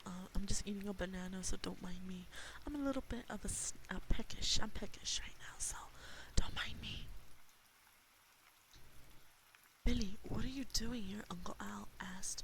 He was wearing baggy green camp shorts and a sleeveless white t-shirt that revealed his meaty pink arms. He carried a brown clipboard filled with papers. Where are you supposed to be? I wanted to make a phone call, I stammered, taking a step back. I wanted to call my parents. He eyed me suspiciously and fingered his yellow mustache. Really? Yeah, just to say hi, I told him. But the phone, Uncle Al followed my gaze to the plastic phone. He chuckled. Someone put that up as a joke, he said, grinning to me. Did it fool you? Yeah, I admitted, feeling my face grow hot. I raised my eyes to his. Where's the real phone? His grin faded. His expression turned serious. No phone, he replied sharply. Campers aren't allowed to call out. So roll, Billy. Oh, I didn't know what to say. Are you really homesick? Uncle Al asked softly. I nodded. Yeah, go write your mom and dad a long letter, he said. It'll make you feel a lot better. Okay, I said. I didn't think it would make me feel, but I wanted to get away from Uncle Al. He raised his clipboard and gazed at me. Where are you supposed to be now? He asked. Scratchball, I think, I replied. I didn't feel too well, see, so I... And when is your canoe trip? He asked, not listening to me. I flipped through the sheets of paper on the clipboard, glancing over them quickly. Canoe trip? I hadn't heard about any canoe trip. Tomorrow, he said, answering his own question. Your group goes tomorrow. Are you excited? He lowered his eyes to mine. I didn't really know about it, I confessed. Lots of fun, he exclaimed excitedly. The river doesn't look like much up here, but it gets pretty exciting a few miles down. You'll find yourself in some good rapids. He squeezed my shoulder briefly. You'll enjoy it, he said, grinning. Everyone always enjoys the canoe trip. Great, I said. I tried to sound a little excited, but my voice came out flat and uncertain. Uncle Al gave me a wave with his clipboard and headed around toward the front, taking long strides. I stood watching him till he disappeared around the corner of the building. Then I made my way down to the hill, to the bunk. I found Colleen and Jay on the grass at the side of the cabin. Colleen had his shirt off, sprawled on his back, his hands behind his head. Jay sat cross-legged beside him, nervously pulling up long, slender strands of grass, then tossing them down. Come inside, I told them, glancing around to make sure no one else could hear. They followed me into the cabin. I closed the door. What's up? Colin asked, dropping onto his bunk. He picked up his red bandana and twisted it in his hands. I told them about Dawn and Doreen and what they had reported about the girls' camp.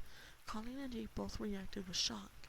They really swam over here and waited for you? Jay asked. I nodded. Think we have to get organized or escape or something, I said.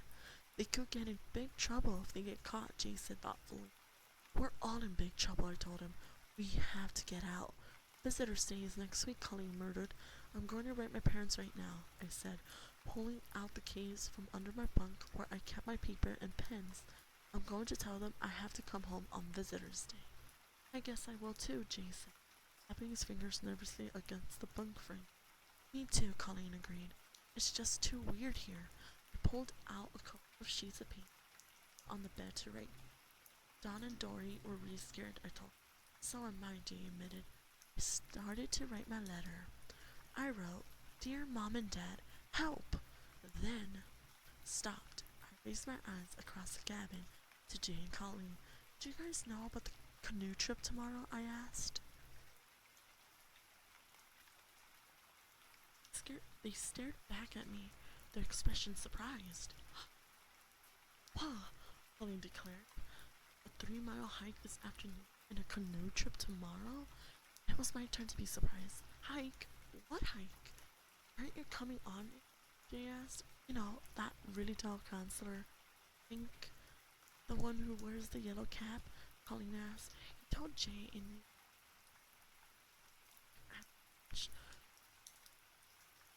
chewing on the not in the Jay said.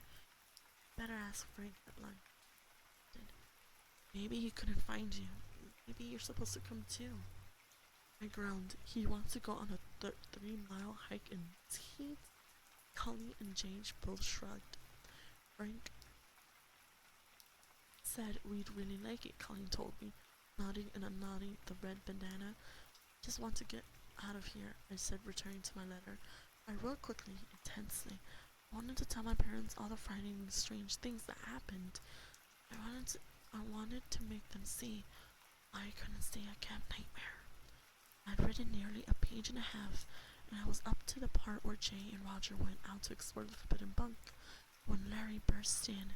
You guys taking the day off, he said, his eyes going from one of us to the other. You're on vacation or something? Just hanging out, Jay replied. I folded up my letter and started to tuck it into my pillow. I didn't want Larry to see it. I realized I didn't trust Larry at all. I had no reason to. What are you doing, Billy? He asked suspiciously, his eyes stopping on the letter I was shoving under the pillow. Just writing home, I replied softly. You homesick or something? He asked, a grin spreading across his face. Maybe, I murmured. Well, it's lunchtime, guys, he announced. Let's hustle, okay? We all climbed out of our bunks. Jay and Colleen are going on a hike with Frank this afternoon, I heard, Larry said. Lucky guys. He turned and started out the door. Larry, I called to him. Hey, Larry, what about me? Am I supposed to go on the hike too? Not today, he called back. But why not, I said. But Larry disappeared out the door. Returning back to my 2 bunkmates. Lucky guys, I teased them. They both growled back at me and replied, then headed back to the hill to lunch.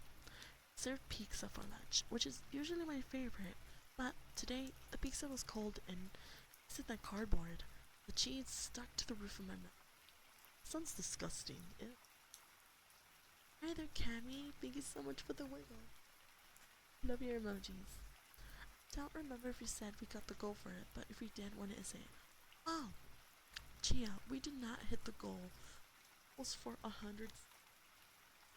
No, 50, 100 subs. But yeah, Gia. If you had 50 more subs, I'll gladly do the cat 8.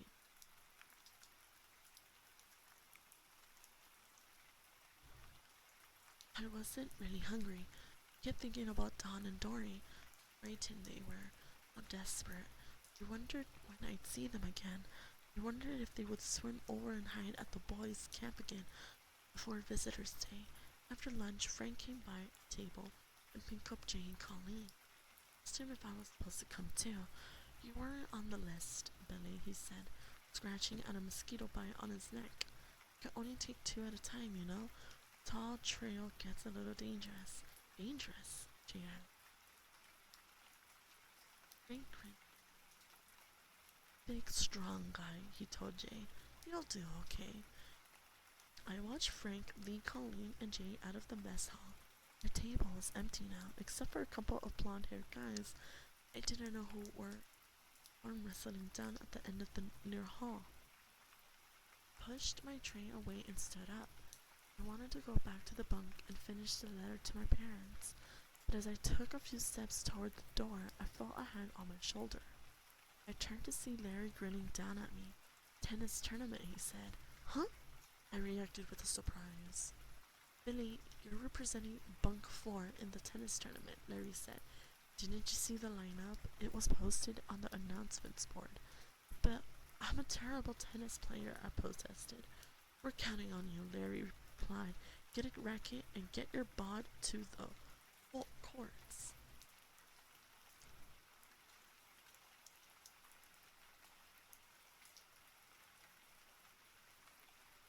I spent the afternoon playing tennis. I beat a little kid in straight sets. I had the feeling I never had a tennis racket before. But then I lost a long, hard fought match to one of the blonde-haired boys who'd been arm wrestling at lunch. I was drowning in sweat, and every muscle in my body ached when the match was over. I headed to the waterfront for a refreshing swim. Then I returned to the bunk, changed into jeans and a green and white Camp Night Moon t-shirt, and finished my letter to my parents. It was nearly dinner time. Jay and Colleen weren't back from their hike yet. I decided to go up to the lodge and mail my letter. As I headed up the hill, I saw clusters of kids hurrying to their bunks to change for dinner. No sign of my two bunkmates. Holding the letter tightly, I headed around to the back of the lodge building where the camp officer was located. The door was wide open, so I walked in. A young woman was usually behind the counter to answer questions and to take the letters to be mailed. "Anyone here?" I called, leaning over to the counter and peeing into the tiny back room, which was dark. No reply. "Hi. Anyone here?" I repeated, clenching the envelope. No, the office was empty. Disappointed, I started to leave. Then I glimpsed a large burlap bag on the floor just inside the tiny back room. The mail bag. I decided to put my letter in the bag with the others to be mailed. I slipped around the counter to the back room and crouched down to put my envelope into the bag. To my surprise, the mailbag was stuffed full with letters. As I pulled the bag open and started to shove my letter inside, a bunch of letters fell out onto the floor. I started to scoop them up when a letter caught my eye. It was one of mine, addressed to my parents. One I had written yesterday. Weird, I murmured aloud. Bending over the bag, I reached in and pulled out a big handful of letters. I stifled through them quickly. I found a letter Colleen had written. Pulled out another pile. My eyes fell upon two other letters I had written nearly a week ago, when I first arrived at camp. I stared at them, feeling a cold chill run down my back. All of the letters we have written since the first day of camp were here, in this mail bag. None of them had been mailed. I couldn't call home, and I couldn't write home. Frantically, my hands trembling, I began shoving the envelopes back into the mail bag. What is going on here, I wondered. What is going on? Chapter 16. Chapter 16.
By the time I got into the mess hall, Uncle Al was finishing the evening announcements. I slid into my seat, hoping I hadn't missed anything important. I expected to see Jay and Colin across the table from me, but their places on the bench were empty. That's strange, I thought, still shaking from my discovery about the mailbag. They should be back by now. I wanted to tell them about the mail. I wanted to share the news that our parents weren't getting any of the letters we wrote, and we weren't getting any of theirs. Camp had to be keeping our mail from us, I suddenly realized. Colleen and Jay, where are you?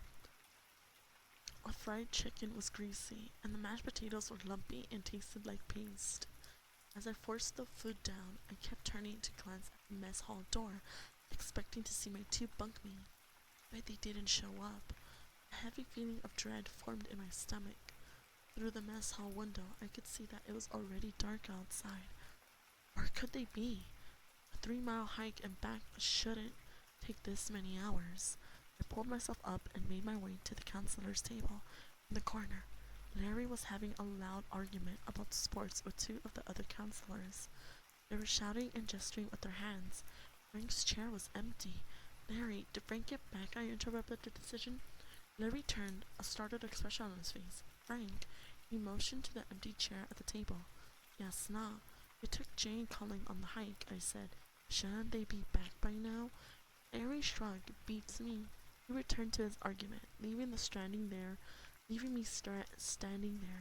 staring at Frank's empty chair. After the trays had been cleared, we pushed the tables and benches against the wall, and had inter-relay races. Everyone seemed to be having a great time. The shouts and cheers echoed off the high red ceiling. I was too worried about Jane calling to enjoy the games.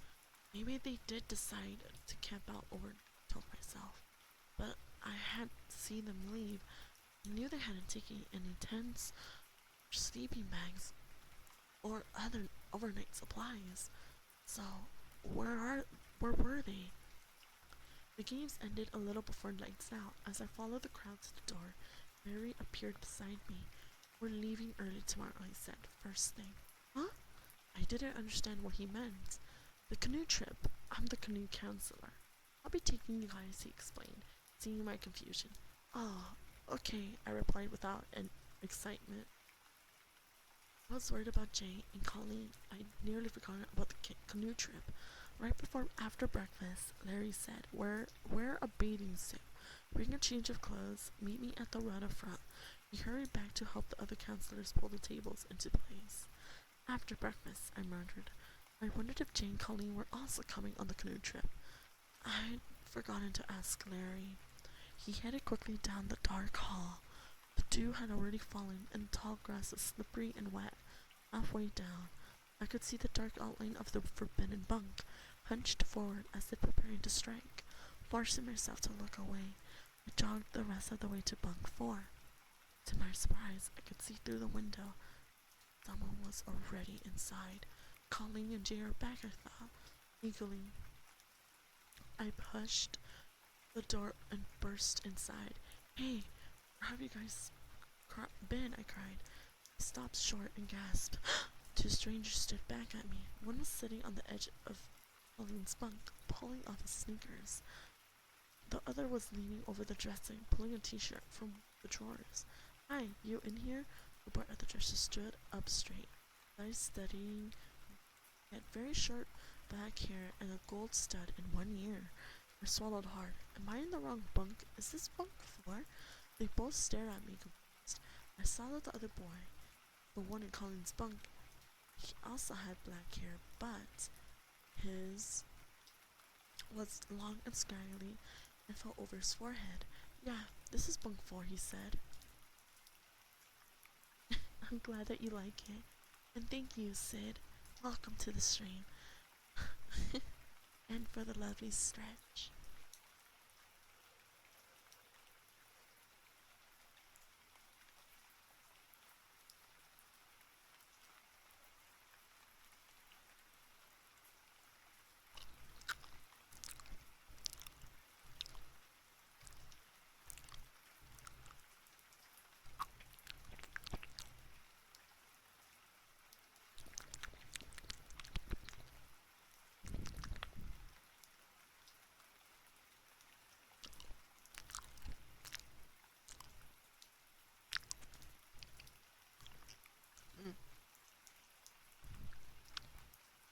My dinner is a banana, so it's pretty good. I popped in because your motto is from and on Fiverr. I'm getting your raking done from. Oh my god, that is so. Yes, me. And I love your name, by the way. Thank you so much for recognizing her lovely artwork. Yes, this is from Ellie. She's freaking amazing, super accommodating. And I wish you good luck on your VTubing journey. She is so beautiful. And yes, she's so cool. Thank you so much for following these heavenly goddesses. One of my favorite parts Have working fun. with her was that she was very communicative. She actually did like work in progress pictures, and she never left me out in the dark. She made me feel very comfortable, so I wish you the best of luck, okay? You're in good hands. Very much in good hands, and thank you so much for the follow, love. Shout out to Ellie. If you guys ever want to be a VTuber and you have like 600 books laying around for full illustration and half rigging, we recommend her. Freaking phenomenal. But yeah, that being said, hi, welcome. Happy Wednesday, and we're reading Goosebumps. Welcome to Camp Nightmare. I'm eating a banana, so if you hear sounds, I apologize.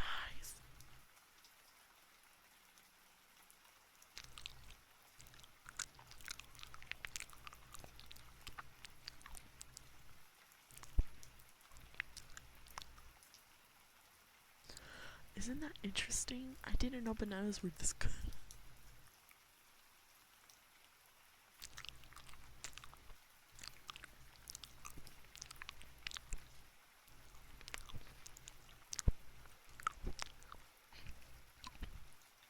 Thank you. You guys are so sweet. Arigato gozaimasu. Arigato.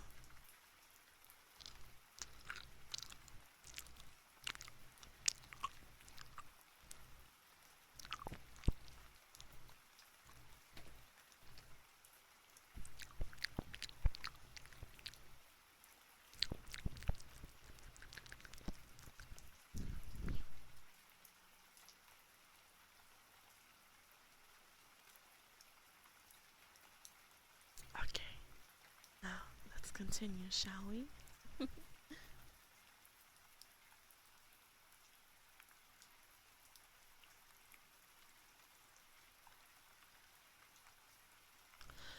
We're new, the short haired boy added. I'm Tommy, and he's Chris. We just started today. Hi, I said uncertainly. My name's Billy. My heart was pounding like a like a bomb in my chest. Where's Colleen and Jay? Who? Who?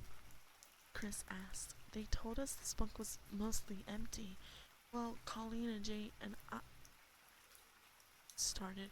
We just arrived. We don't know anyone, Tommy interrupted. He pushed the drawer shut. But that's Jay's drawer, I said, bewildered, pointing. What did you do with Jay's stuff? Tommy gazed back at me in surprise. The drawer was empty, he replied. Almost all the drawers were empty, Chris added, tossing his sneakers to the floor, except for the bottom two drawers. That's my stuff, I said, my head spinning. But Colleen and Jay, their stuff was here, I insisted. The whole cabin was empty, Tommy said. Maybe your friends got moved. Maybe, I said weakly. I sat down on the lower bunk beneath my bed. My legs felt shaky. A million thoughts were rolling through my mind, all of them frightening. This is weird, I said aloud.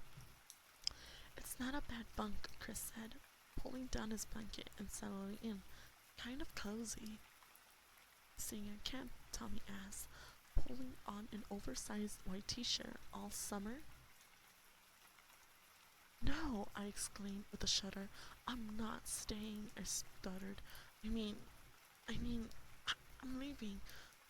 Um, I'm leaving on visitor's day next week. Chris flashed Tommy a surprised glance. Huh? When are you leaving? He asked again. On visitor's day, I repeated. When my parents come up for visitor's day. But didn't you hear Uncle Al's announcement before dinner? Tommy asked, staring hard at me. Visitor's day has been cancelled. Dun dun dun dun dun dun. Thank you so much for the hydrate, sweetheart.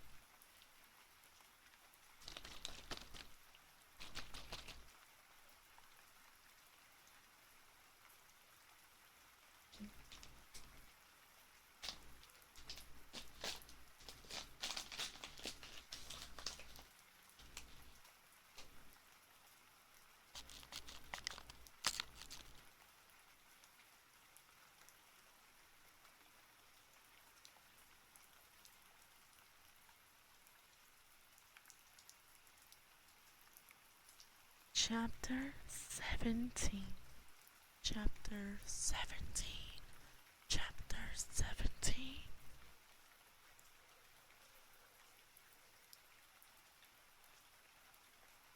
I drifted in and out of a troubled sleep that night. Even with the blanket pulled up to my chin, I felt chilled and afraid. It felt so weird to have two strangers in the bunk, sleeping where Jay and Colin had slept. I was worried about my missing friends. What had happened to them? Why hadn't they come back? As I tossed restlessly in my top bunk, I heard howls off in the distance. Animal cries. Probably coming from the forbidden bunk. Long, frightening howls carried by the wind into our open bunk windows. At one point, I heard kids screaming. I sat up straight, suddenly alert, and listened. Thank you so much for following these Thank heavenly you so goddesses. much for the follow, Have Fab. fun. It's a pleasure to meet you. Happy Wednesday. We're just reading Goosebumps. Welcome to Camp Night.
Wait, hello? Do you mean Fab? Hi, you're part of Shifters? Is there anything that's trolling me? We're the Shifters. It's fine, it's fine. So, Spawn, what are you talking about?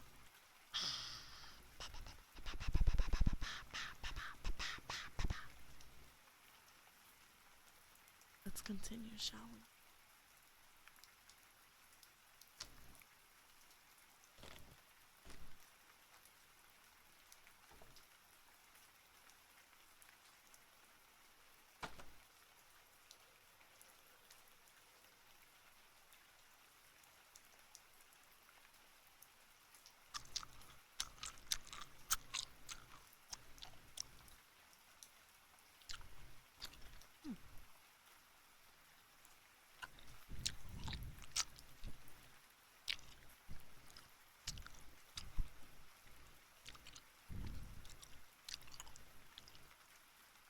Thank you for the headband.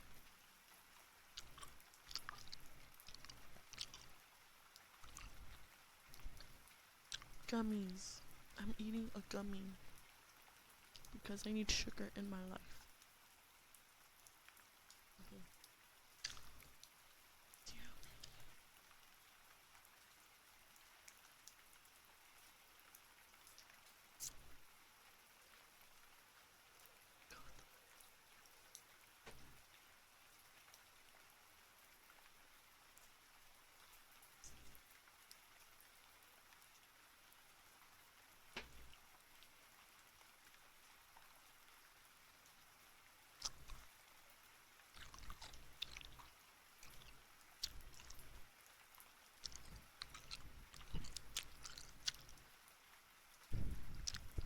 Mm.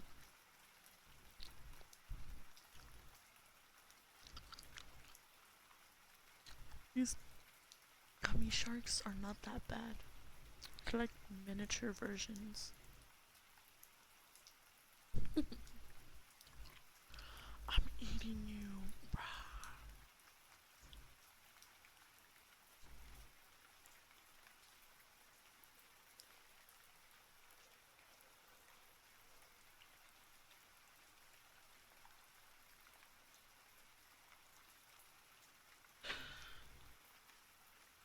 Had I dreamed the frightful shrieks, I was so scared and confused. It was impossible to tell what was real and what was a nightmare. At this point, everything was a nightmare, let's just be honest here. It took hours to fall back to sleep. I awoke to a grey, overcast morning. The air was heavy and cold, pulling on swim trunks and a t-shirt.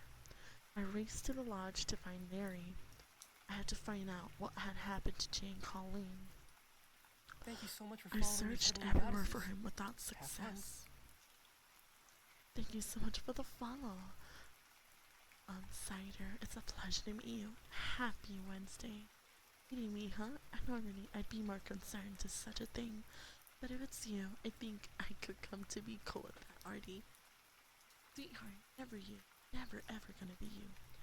You're safe from me.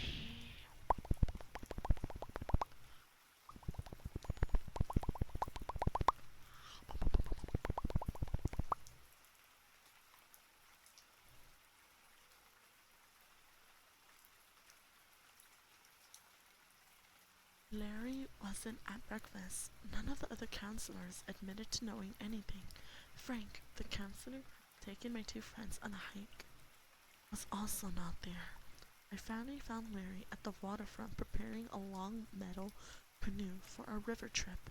Larry, where are they? I cried out breathless. He gazed up at me, holding an armload of canoe paddles. His expression turned to bewildered shock.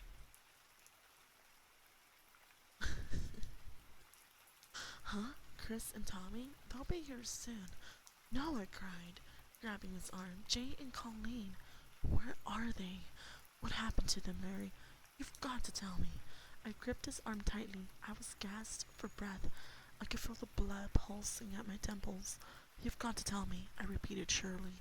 He pulled away from me and let the paddles fall beside the canoe. I don't know anything about them, he replied quietly. But Larry, really, I don't, he insisted in the same quiet voice. His expression softened.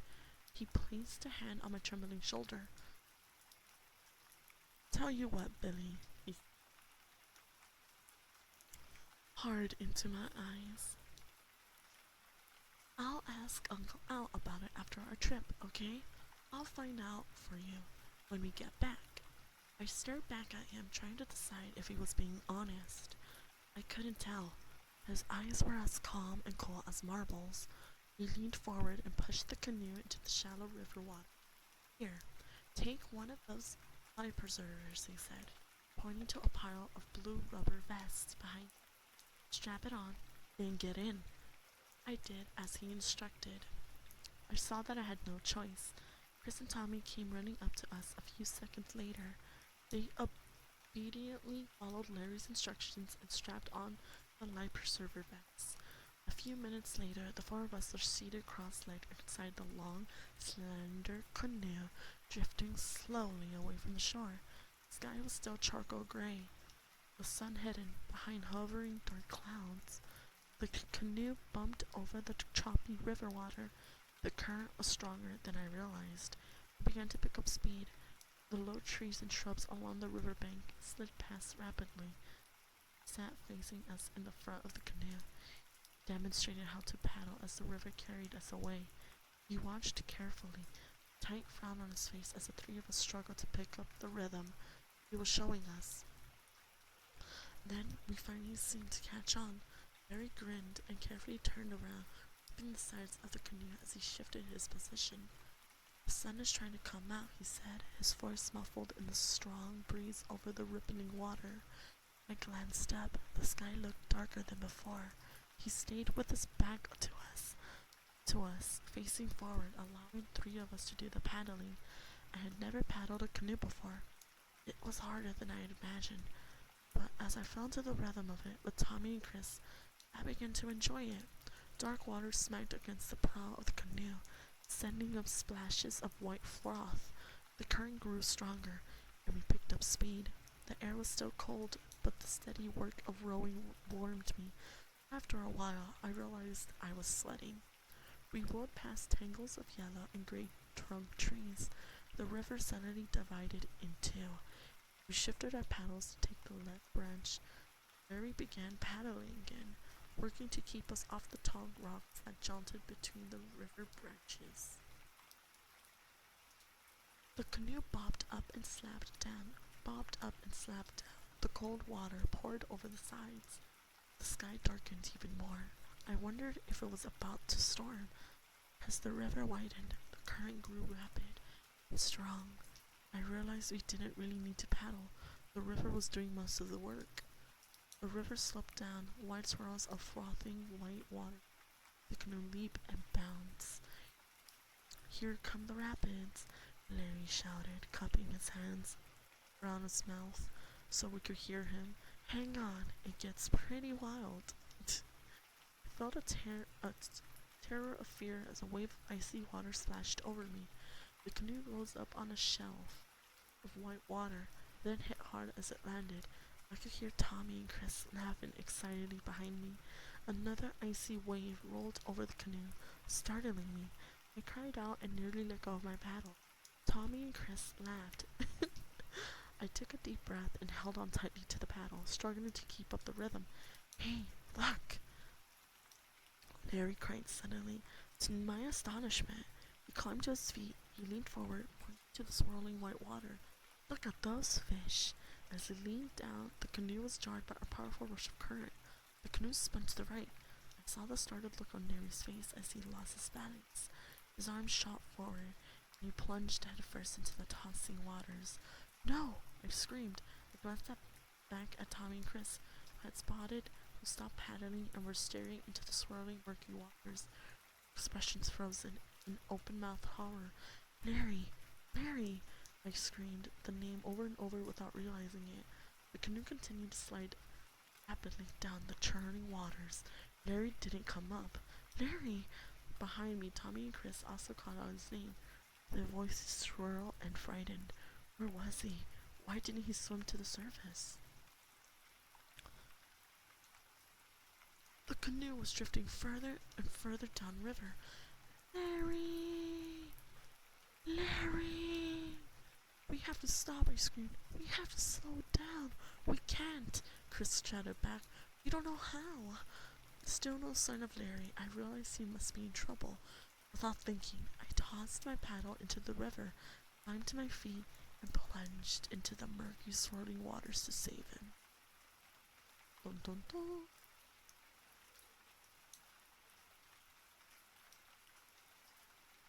Chapter 18. Chapter 18.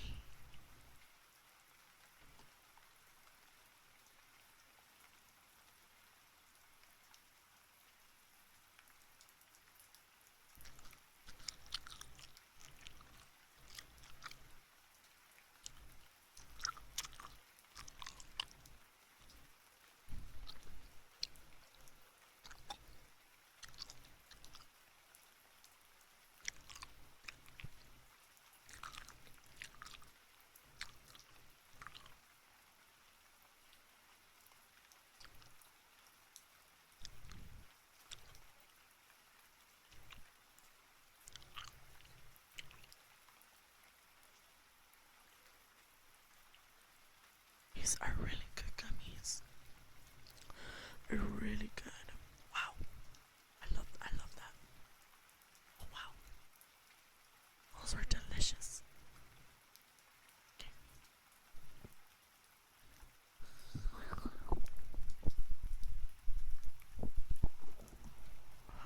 Okay.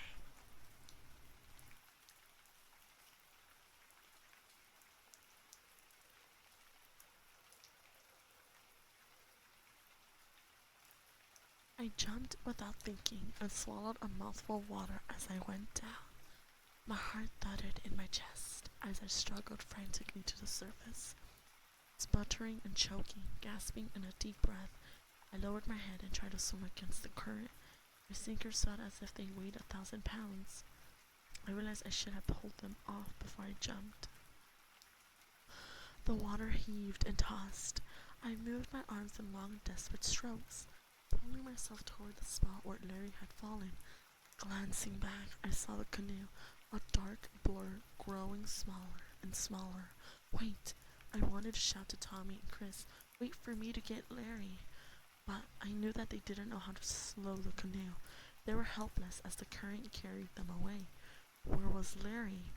I sucked in another mouthful of air and froze as I felt a sharp cramp in my right leg. The pain shot up through my entire right side. I slid under the water and waited for the pain to lessen. The cramp seemed to tighten until I could barely move my leg. Water rushed over me. I struggled to pull myself up to the surface. As I choked in more air, I stroked rapidly and hard, pulling myself up, ignoring the sharp pain in my leg. Hey! What was that object floating just ahead of me? A piece of driftwood being carried by the current? Murky water washed over me, blinding me, tossing me back. Sputtering, I pulled myself back up. Water rolled down my face. I struggled to see. Larry! He came floating right to me. Larry! Larry! I managed to scream. But he didn't answer me. I see clearly now that he was face down. The leg cramps started to loosen up as I reached out with both arms and grabbed Larry's shoulders. I pulled his head up from the water, rolled him onto his back, and wrapped my arm around his neck. I was using the life-saving technique my parents had taught me. Turning downriver, I watched for the canoe, but the current had carried it out of the side. I swallowed another mouthful of icy water, choking. I held on to Larry. Kicked hard. My right leg still felt tight and weak, but at the least the pain had gone. Kicking and pulling with my free hand, I dragged Lily toward the shore. To my relief, the current helped. It seemed to pull in the same direction. Seconds later, I was close enough to shore to stand, rarely panting like a wild animal. I tottered to my feet and dragged Larry onto the wet mud of the shore.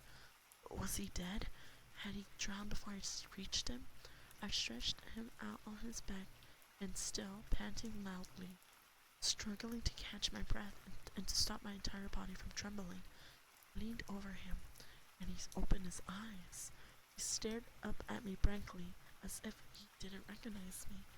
Finally, he whispered my name. Billy, he choked out. Are we okay? Larry and I rested for a bit. We walked back to camp following the river upstream. We were soaked clear through and drenched with mud, but I didn't care. We were alive. We were okay. I had saved Larry's life. We didn't talk much on the way back. It was taking every ounce of strength we had just walked. I asked Larry if he thought Tommy and Chris would be okay. Hope so, he murmured, breathing hard. The bar ran to shore and walked back like us. I took this opportunity to ask him again about Jay and Colleen. Thought about would tell the truth since we were completely alone and I just saved his life. But he insisted he didn't know anything about my two bunkmates as we walked. He raised one hand and swore he didn't know anything. So many frightening things have happened, I murmured. He nodded, keeping his eyes straight ahead. It's been strange, he agreed. I waited for him to say more, but he walked on in silence. It took 3 hours to walk. I hadn't traveled downriver as far as I had thought, but the muddy shore kept twisting and turning, making our journey longer. As the camp came into view, my knees buckled and my legs nearly collapsed under me. Breathing hard, drenched in perspiration, our clothes still damp and covered in mud, trudged wearily onto the waterfront. Hey! A voice called from the swim area. Uncle Al, dressed in a baggy green sweats, came hurrying across the dirt to us. What happened? He asked. We had an accident, I cried before Larry had a chance to reply. I fell in, Larry admitted, his face reddening beneath the splattered mud. Billy jumped in and saved me. We walked back, but Tommy and Chris couldn't stop the canoe. They drifted away, I cried. Both nearly drowned, Larry told the frowning camp director, but Billy saved my life. Can you send someone to find Tommy and Chris? I asked. Suddenly started to cheek all over from exhaustion. The two boys floated on downriver, Uncle Al asked, staring hard at Larry, scratching the back of his fringe of neck. Larry nodded. I have to find them, I insisted, trembling harder. Uncle Al continued to glare at Larry. What about my canoe? He demanded angrily. That's our best canoe. We're supposed to replace it. Larry shrugged unhappily. Well, I have to look for a canoe tomorrow, Uncle Al said. He doesn't care about the two boys, I realized. He doesn't care about them at all. Go get into dry clothes, Uncle Al instructed Larry and me. He stormed off toward the ledge, shaking his head. He turned and started for the cabin, chilled, tall body still trembling. I could feel a strong wave of anger sweep over me. I just saved Larry's life, but Uncle Al didn't care about that. He didn't care about the two campers that were lost on the river. He didn't care that two campers in the council never returned from the hike. He didn't care about boys were attacked by creatures. He didn't care that kids disappeared and were never mentioned again. He didn't care about any of us. He only cared about his dang canoe. My anger quickly turned to fear. Of course, I had no way of knowing that the scariest part of my summer was still to come. Dun dun dun, dun dun dun. Hi there, Panther. Good night, Haru. Thank you so much for being here. Thank you. Arigatou gozaimasu.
I'm just taking a break from my voice because I could feel my throat being kind of hoarse.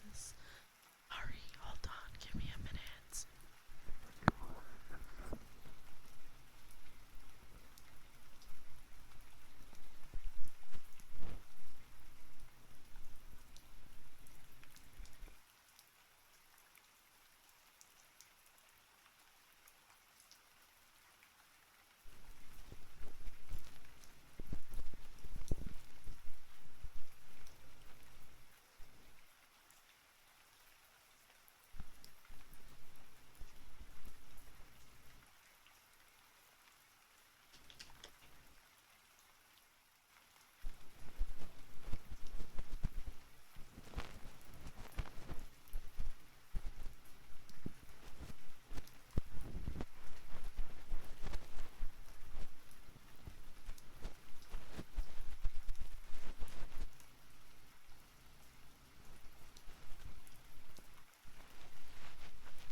Thank you so much for following these heavenly goddesses.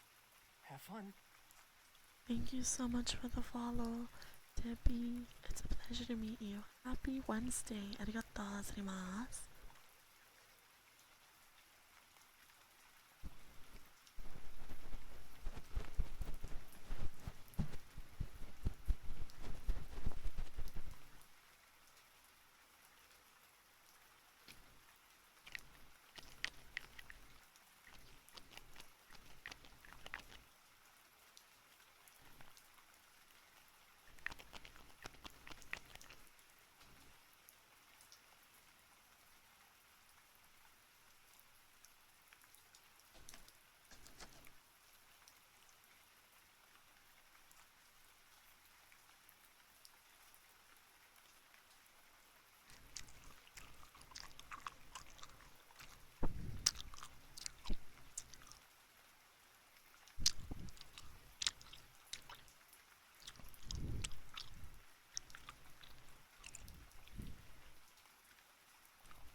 honest with you guys, I don't like sour candy too much, but they do make good ASMR sounds. I'm not gonna lie to you.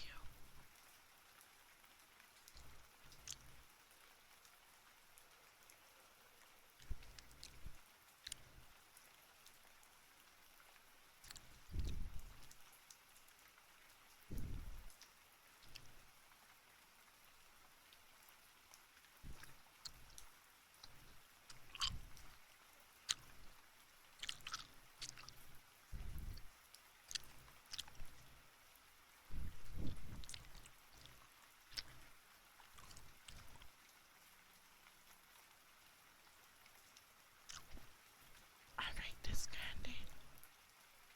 This candy, like 5 out of 10. It's like a snake, like sour, and the other one is sweet. I think it's a good combination, but personally, it,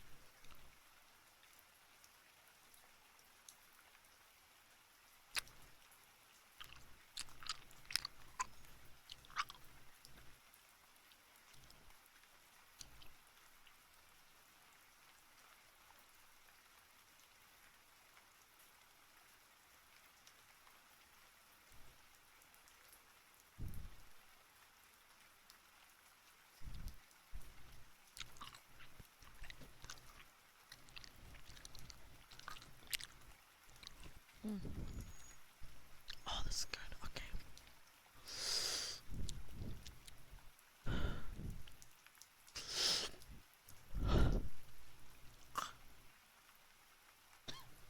Sorry, my bad.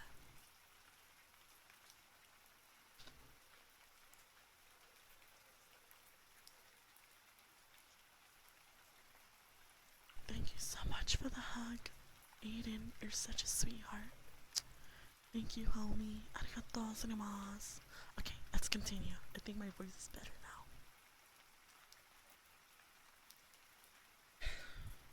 Chapter 19. Chapter 19. 19. 19.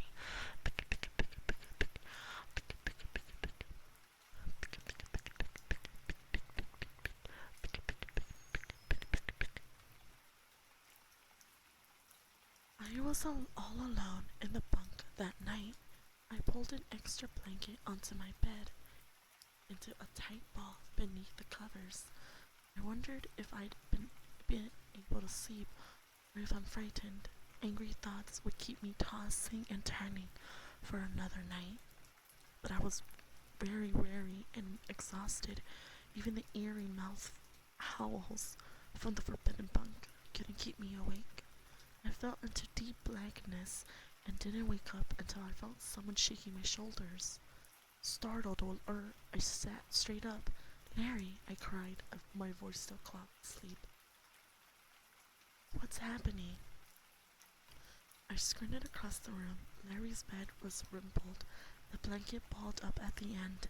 He had obviously come in late and slept in the bunk, but Tommy's and Chris's bed were still untouched from the day before.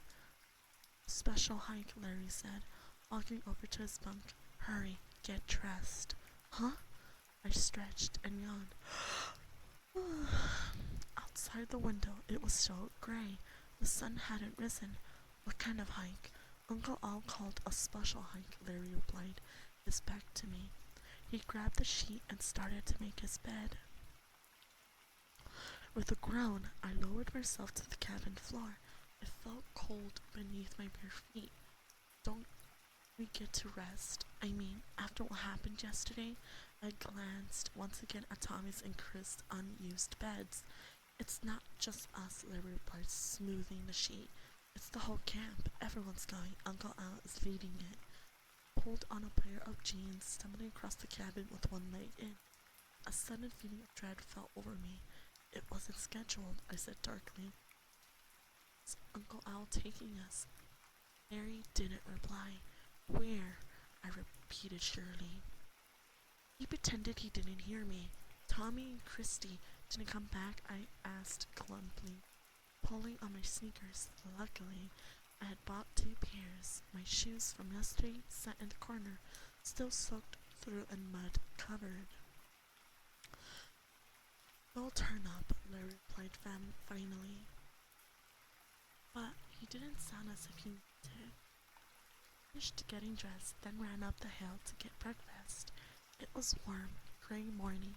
It must have rained during the night.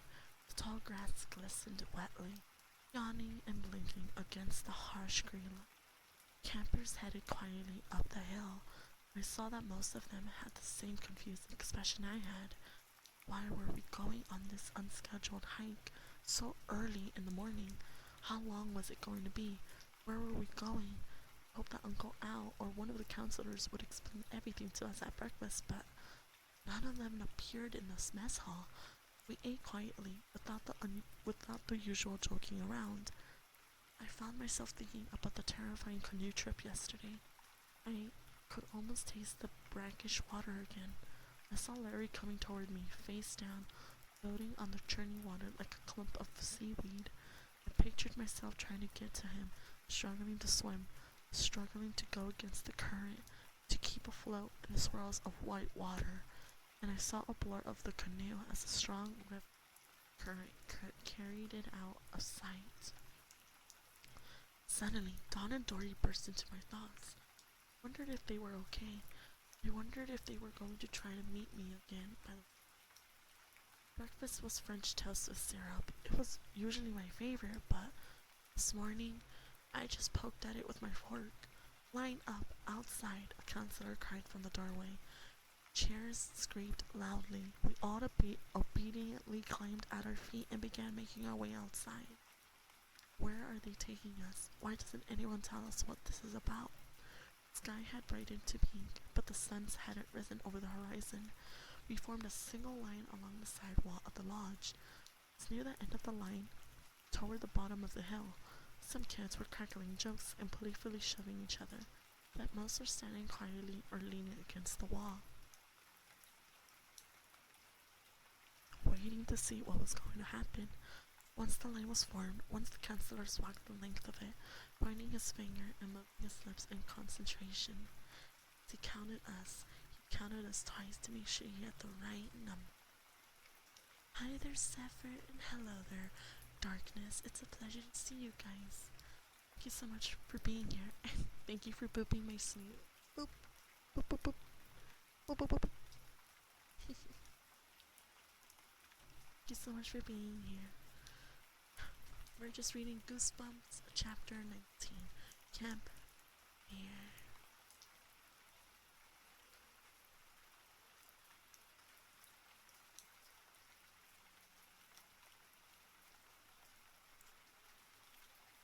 Then Uncle Al appeared at the front of the line. He wore a brown and green camouflage outfit, the kind of soldiers wear. He had a very black sunglasses, even though the sun wasn't up yet. He didn't say a word. He signaled to Larry and another counselor, who were both carrying a very large, heavy brown bag to their shoulders. Then Uncle Al strode quickly down the hill, his eyes hidden behind the dark glasses, his features set up in a tight frown. He stopped in front of the last camper. This way, he announced loudly, pointing toward the waterfront. Those were his only words. This way. We began to follow, walking at a pretty fast pace. Our sneakers slid against the wet grass. Kids were giggling about something behind me. To my surprise, I realized I was now nearly at the front of the line. I was close enough to call out to Uncle Al, so I did. Where are we going? I shouted. He quickened his pace and didn't reply. Uncle Al, this is a long hike, called. He pretended he hadn't heard. I decided to give up. He led us toward the waterfront, then turned right. Thick clumps of trees stood a short way ahead where the river narrowed. Glancing back at the end of the line, I saw Uncle Larry and the other counselor bags on their shoulders, hurrying to catch up to Uncle Al. What is this about, I wondered. And as I stared at the clumps of tangled trees up ahead, a thought pushed its way into my head. I can escape. The thought was so frightening and sudden. So it took me a long time to realize to form. I can escape into these trees. I can run away from Uncle Al and this frightening camp. The idea was so exciting I nearly stumbled on my own feet. I bumped into the kid ahead of me, a big bruiser of a guy named Tyler, and he turned and glared at me. Wah! I told myself, feeling my heart start to pound in my chest. Think about this. Think carefully. Carefully. Carefully.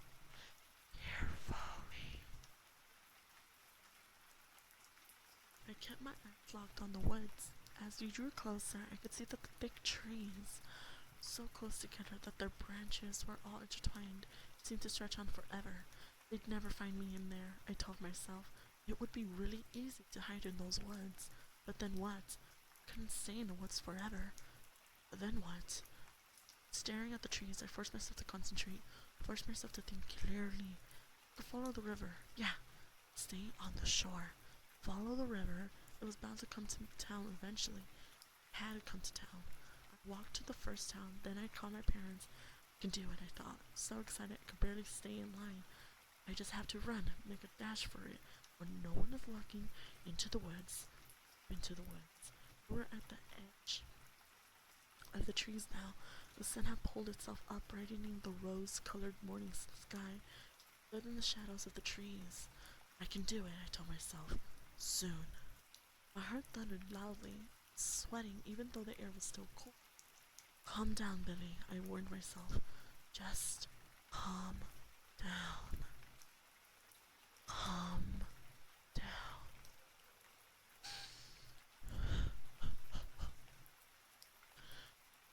Wait for your chance. Wait till the time is right.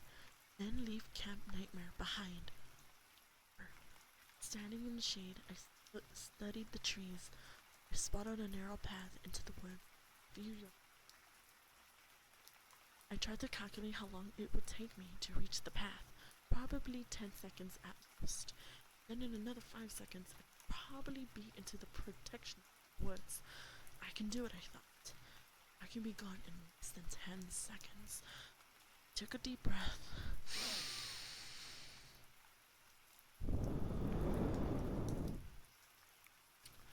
I braced myself. I tensed my leg muscles, preparing to run. Then I glanced to the front of the line. To my horror, Uncle Al was staring directly at me. He held a rifle in his hands. Chapter 20. Chapter 20. I cried out when I saw the rifle in his hands. Had he read my thoughts? Did he know I was about to make a run for it? A cold chill slid down my back as I grazed at the rifle. I raised my eyes to Uncle Al's face. I realized he wasn't looking at me. He had turned his attention at the two counselors. They lowered the bags to the ground and were bending over them, trying to get them open. Why did we stop? Tyler, the kid ahead of me, asked. Is the hike over? Another kid joked. The kids laughed. So we can go back now, the kid said. I stood watching in disbelief as the counselor began unloading rifles from the two bags. Line up and get one, Uncle Al instructed us, tapping the handle of his own rifle against the ground. One rifle per boy. Come on, hurry. No one moved. I think everyone thought Uncle Al was kidding or something. What's wrong with you boys? I said, hurry. He snapped angrily. He grabbed up on an armload of the rifles and began moving down the line, pushing on to one each boy's hands. He pushed the rifle against my chest so hard I struggled my steps, grabbed it by the barrel before it fell to the ground. What's going on, Tyler? I shrugged, studying the rifle with horror. I'd never held any kind of real gun before. My parents were both opposed to firearms of all kinds. A few minutes later, we were all lined up in the shadow of the trees, each holding a rifle. Uncle Al stood near the middle of the line and motioned us into a tight circle so we could hear him. What's going on? Is this target practice? One boy asked. Harry and the other counselors snickered at that. Uncle Al's features remained hard and serious. Listen up, he barked. No more jokes. This is serious business. The circle of campers tightened around him. We grew silent. A bird squawked noisily in a nearby tree. Somehow it reminded me of to escape. I'm about to really start about to. I hadn't made a run for it. Two girls escaped from the girls' camp last night. Uncle Al announced in a flat, business-like tone. A blonde and a redhead. Dawn and Dory! I exclaimed to myself. I bet it's them. I believe, Uncle Al continued, that these are the same two girls who sneaked over to the boys' camp and hid near the waterfront a few days ago. Yes, I thought happily, it is Dawn and Dory. They escaped. Suddenly I realized a broad smile broken out on my face. I quickly flipped it away before Uncle Al could see the reaction to the news. Two girls are in the woods, are in these woods, boys. They're nearby, Uncle Al continued. Raise his rifle. Their guns are loaded. Aim carefully when you see them. They won't get away. Oh my god. You're gonna shoot them down? Fucking animals. What the freak? Chapter 21. 20.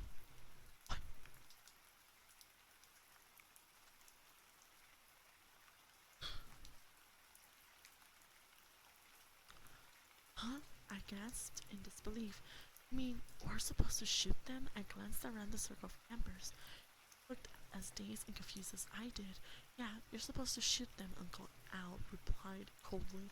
I told you, you're trying to escape. But we can't, I cried. It's easy, Uncle Al said. He his rifle to his shoulder and pretended to fire it. See? Nothing to it. But we can't kill people, I insisted. Kill? His expression changed behind the dark glass. I didn't say anything about killing, did I? These guns are loaded with tranquilizer darts. I just want to stop these girls from not hurt them.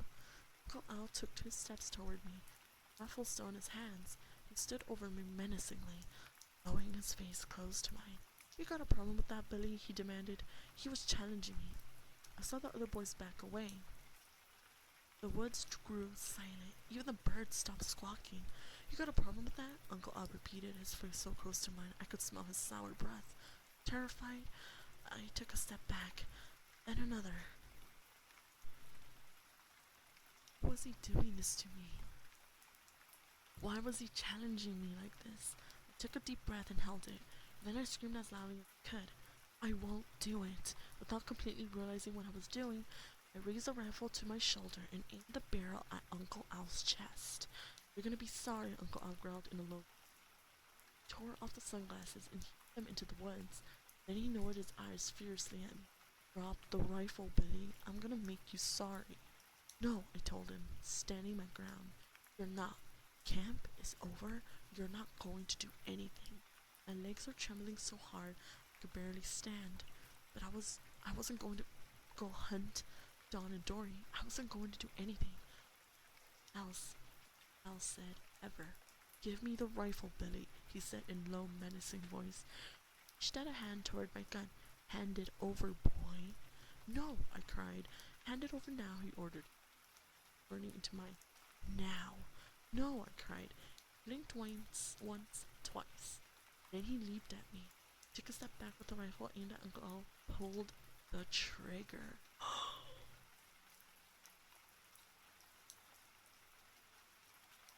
Final chapter. Final chapter. Chapter 22. Oh my god. Hi there, Chet. Hi there. You wanna shoot him? Why would you wanna shoot him, Chet? Also, what is this is Goosebumps, Camp Nightmare. Actually, just about to be done. Thank you for joining us here today. Rifle immediate assault. Pop. Pop, pop, pop, pop, pop. Pop, pop, pop, pop, pop. Pop, pop, pop, pop, pop. Uncle Al tossed his head back and laughed. He let his rifle drop to the ground at his feet. Hey, I cried out, confused. He kept the rifle aimed at his chest. Congratulations, Billy, Uncle Al said, grinning warmly at me. You've passed. He stepped forward and reached out his hand to shake mine. The other campers dropped their rifles, glancing at him. I saw that they were all grinning too. Mary, also grinning, flashed me a thumbs up sign. What's going on? I demanded suspiciously. I slowly lowered the rifle. Uncle Al grabbed my hand and squeezed it hard. Congratulations, Billy. I knew you'd pass. Huh?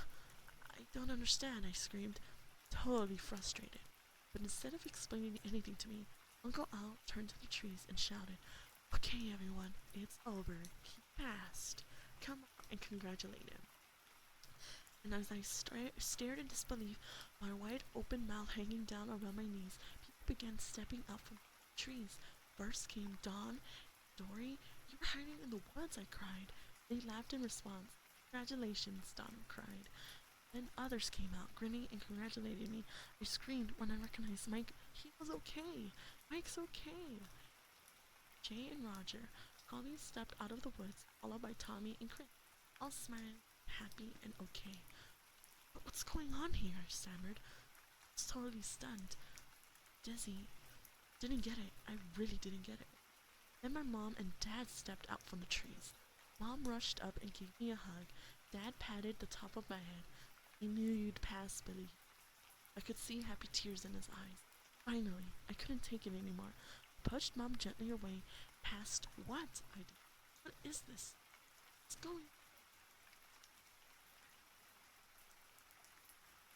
Getting to the good part.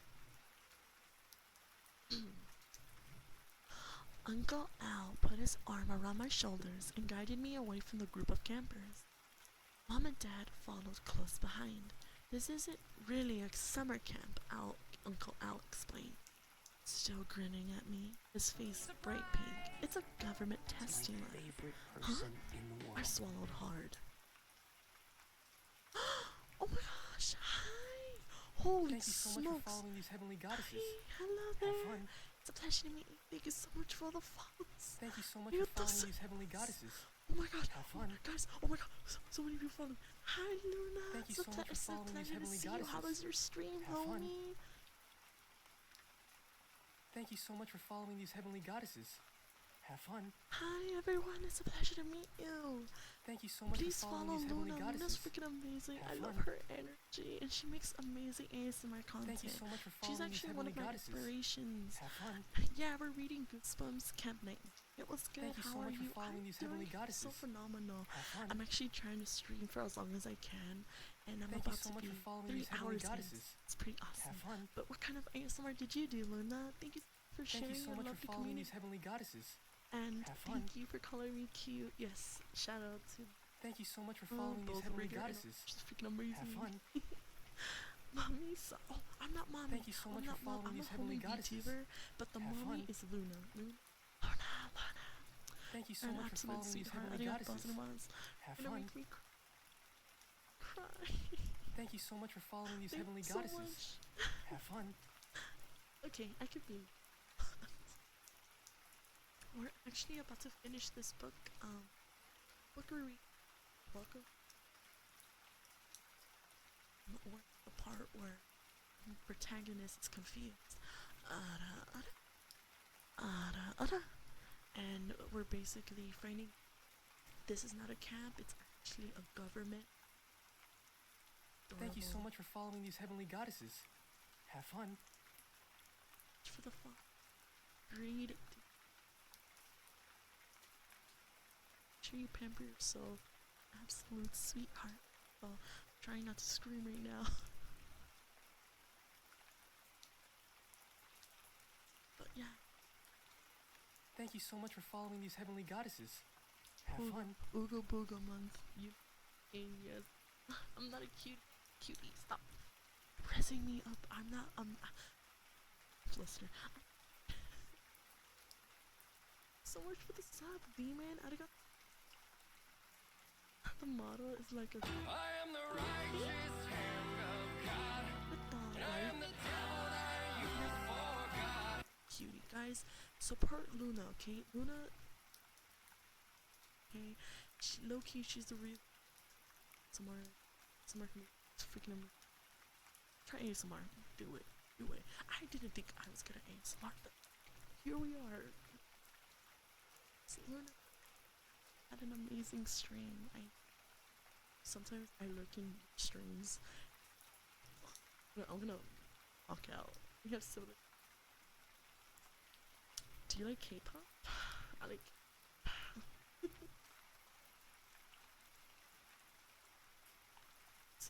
That was. What's your favorite ASMR trigger? Just curious. What's your favorite trigger? Not me comment. So.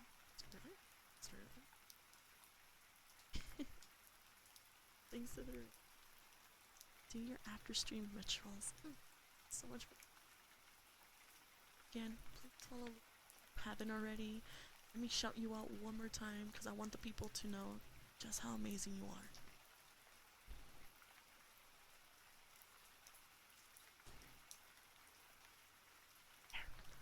So follow. Okay. Just about to end our goosebumps, right? Okay. It says here. Huh? Wait, what? What do you mean you got banned? Oh, I was like, how did you get banned? It's crazy. I'm so sorry. It's been something. You're always welcome here, okay? As you, arigatou gozaimasu.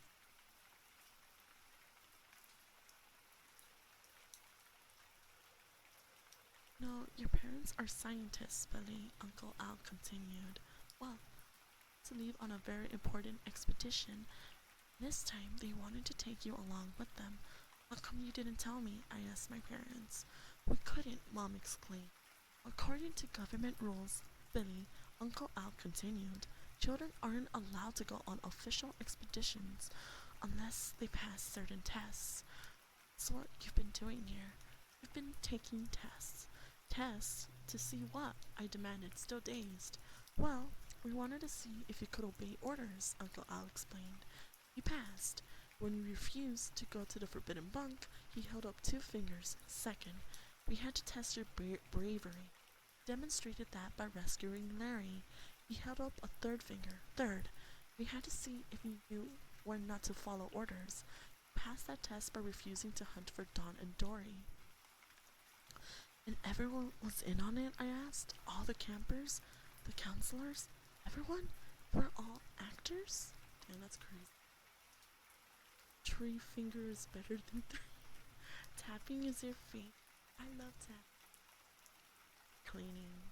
That's my too.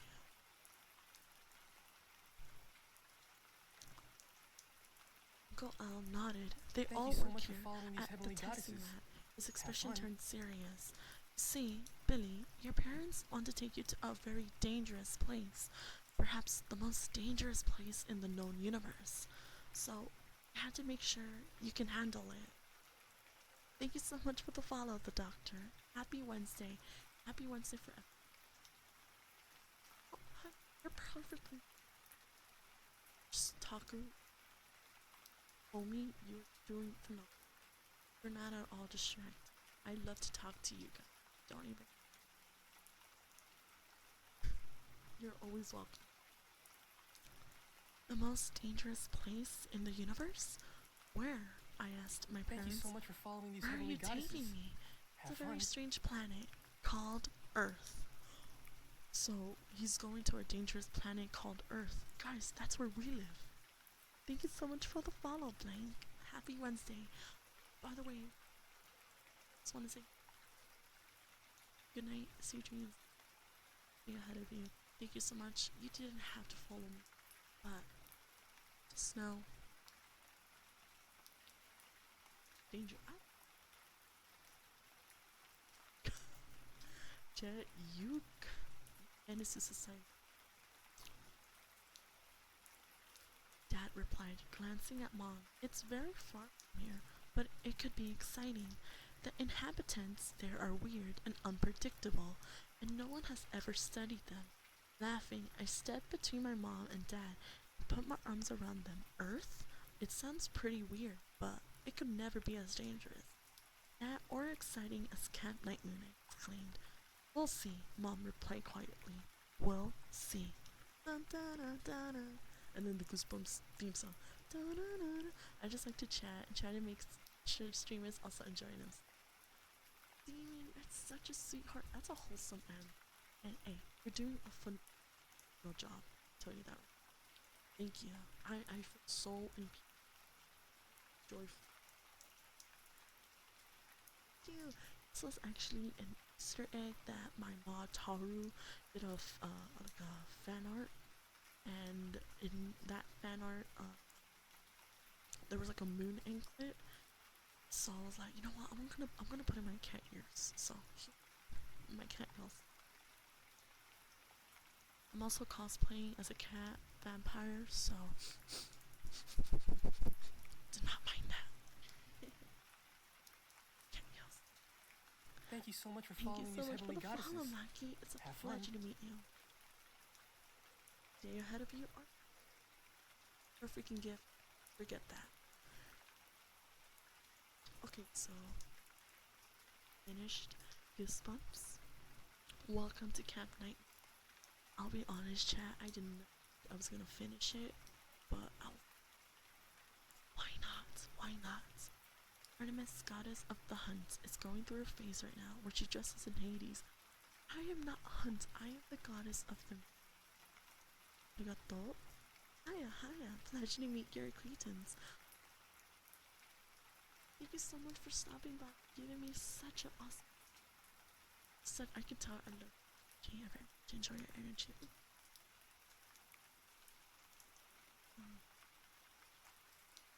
I think my thoughts for Goosebumps Camp Night. If anyone is new here, I love Goosebumps. My level of horror is Goosebumps really. Thank you so much for the stretch, sweetheart. For the hydrate.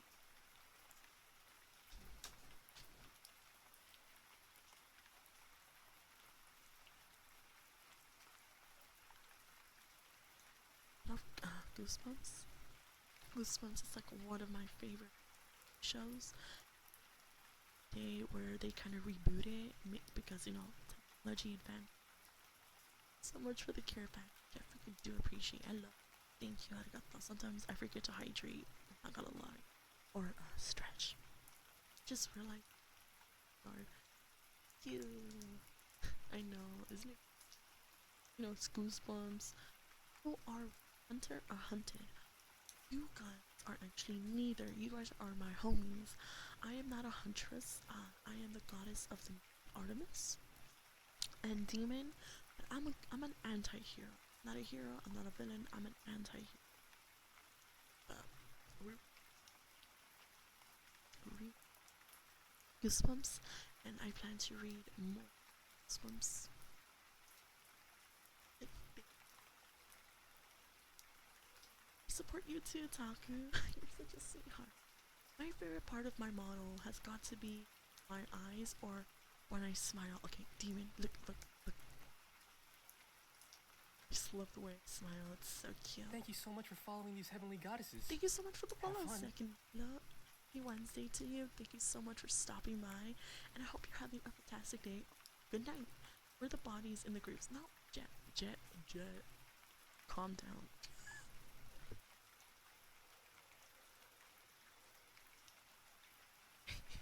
So some chatter like Jet who are oh my god, Kyrie, hi. Hello, I'm new. I love you, Kyrie. Hi Kyrie, it's a pleasure to meet you. Artemis Magi, but you can call me Artemis or Arty, and I am the moon goddess slash demon. Demon still pending, hopefully by next year. We just finished reading Goosebumps. Welcome to Camp Nightmare. I haven't read Goosebumps since. What is your favorite Goosebumps book? Sunburned by Oliver Stein. In life, we have to choose hunter or hunted. I feel like I'm more of a hunter because a lot of people like to. I'm not, but like it's fake news. Demon, yes, I'm a demon, Kyrie. Who do you not know? Look at me. I have a red eye. Thank you so much for the headband. Arigato, come on. Just gracias. Hello.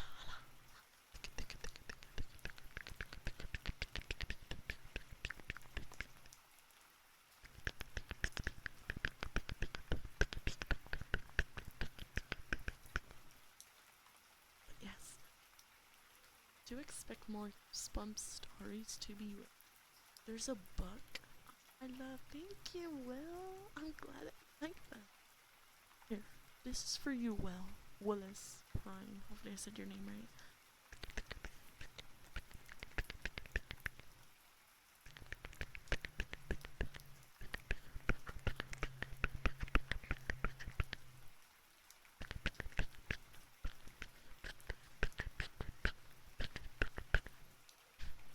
Of course. Oh, honey, you didn't have to. I am the righteous hand of God, and I am the devil that you forgot. Enjoy this taco. How can I not be kind when you're? I love your wholesome energy here. And Willis, thank you so much for. And anytime you want to do techie, just let me. You homie, I got you. Person in my. Nah, you're a better person. Right? Me, a person could never. In case anyone wants to know, share this channel with my sister, my twin sister. She's my twin. Apollo, she's the sun goddess. We kind of have a theme going. So, you know, see a different person because that's my sister. She's sussy. Okay, I'm a obsessor. In case you're wondering why I don't know. My favorite Goosebumps episode is Ghost Beach. Oh my god, say a bad word. Ghost Beach. Enjoyed it. The other one is Welcome to Horrorland. I think that was pretty. I actually can't remember much about the books. Memory is horrible, and I graduated a long time ago. Don't even worry about it, Demon. If you hang out with me long enough, you'll be able to name a Goosebumps book. Trust me, because this whole October, I'm gonna try to do spooky stuff because I don't horror movies or anything. But I will do some horror related stuff if that just Miss makes sense. Chips! Surprise! Oh my gosh, thank you for the $5, Willis. Sometimes even braver By the than way, me. Willis, I wasn't sure if the tip notification working, but thank you so much for tipping me $5. Sorry, thank you.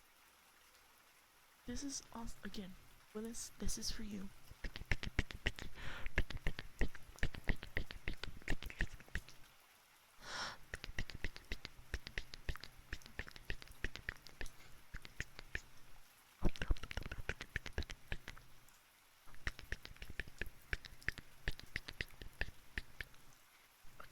Miss Chips! Surprise!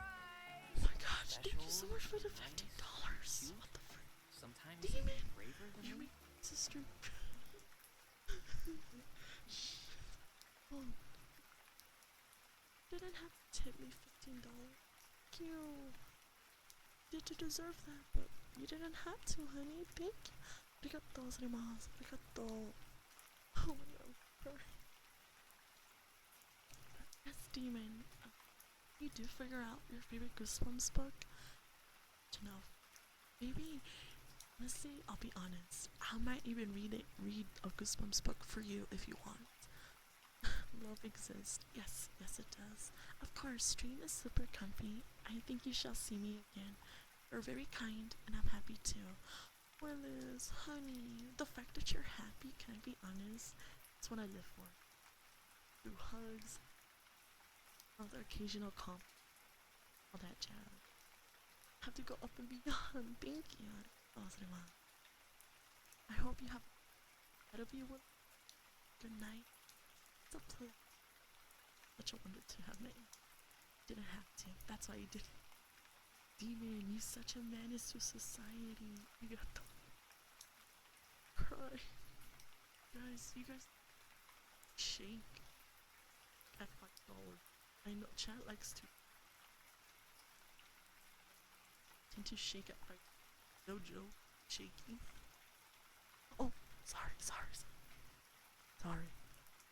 So yeah, it's cause it's late. Thank you And so I much for realize following I these have heavenly to run. goddesses. I wish you the Have fun. best, and I'll see you next time. Bye, Willis, and thank you so much for the follow, Xantham. A pleasure to meet you. Wednesday, I'm your homie VTuber, Artemis Maggie. You can call me Arty. Just thought you'd like to be aware. Can you hear me? Hello? Hello? Hello? Hello? Can you hear me? Demon? Hello? Demon? Okay, okay. But yes, I, sorry, I was just frazzled. Saying, Demon, if you do happen to remember your favorite Goosebumps story, I would love to read it for chat or ASMR night. Yeah, arigato. Same goes for everyone else. If you have a favorite Goosebumps book, I would love to read it here too. Because I'll be honest, I don't know what kind of Goosebumps books you guys would to hear your opinion about it. I think Camp Nightmare is like, I'm gonna be honest. Cars, think such an absolute sweetheart. To be honest with you, chat, I went to camp before, like ever, and the idea of like Camp Nightmare supposed to be Camp Night Moon. Get it? Because I'm a goddess of the moon. Okay, I'll stop. Point is, I would probably go to camp and make friends. You know, just, just a thing, just a thing. Love anime and K-pop. You know, I'm here. What are friends? Taku, you're my friend. What do you mean? We're homies. Taku, friendship is me. Raul, what the fuck? It's my favorite person in the world. Sorry. Oh, yo, let me shout you.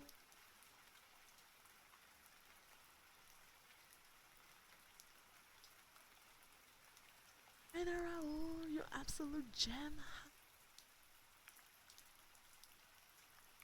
Having a fantastic day, Raul. How was your stream? You're playing of Legends? He's an amazing singer. Legit, Apollo's ears get blessed as well as mine. Sweetheart, your stream. I want to now. Just reading Goosebumps. Welcome to Camp Nightmare. It was tremendously amazing, as you can tell. Wow. Hi, Raul. It's a pleasure to see you here. I'll be honest, I didn't think I was gonna stream. I did, but Carrie,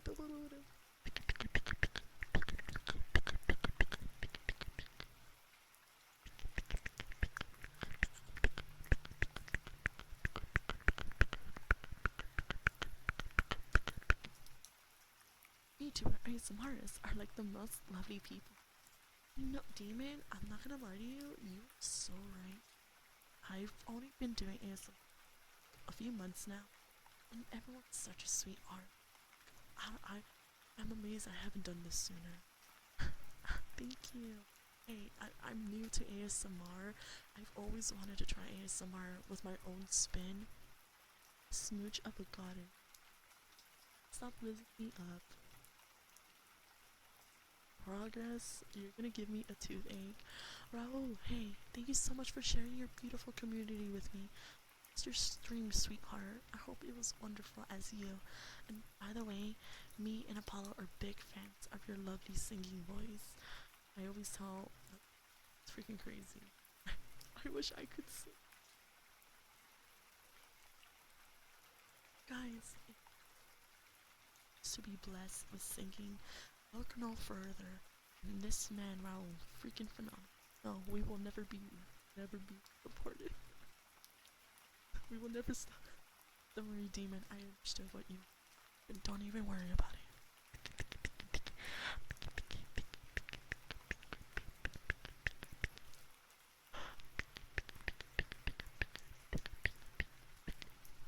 But yeah. Oh my god, thank you so much for the hydrate. Follow Raul. He does amazing covers, and I hope to hear one of his originals sometime soon. No, wait, what happened? Achievement, are you okay? Okay, let me hydrate.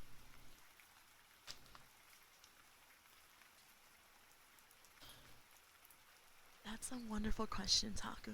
I love answering questions. You guys are called constellations.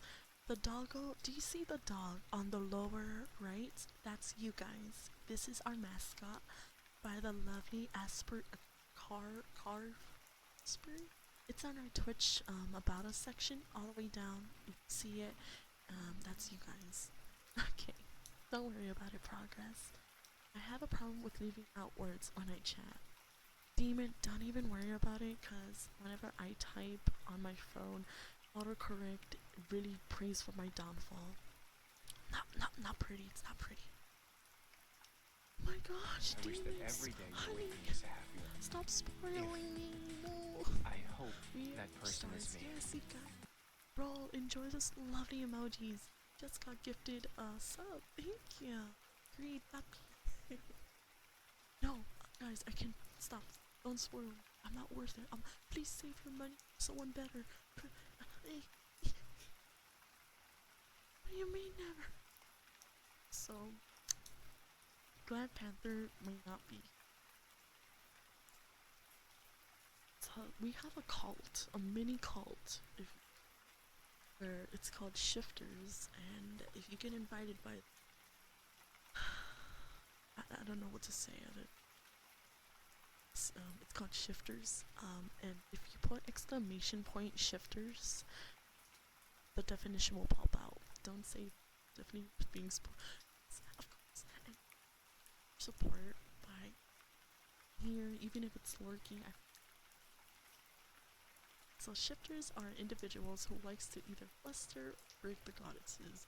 So, I'm currently breaking, but I'm also educating you guys. Thank you for the stretch, progress. I appreciate it. But yeah, so I'm definitely gonna read more Goosebumps books.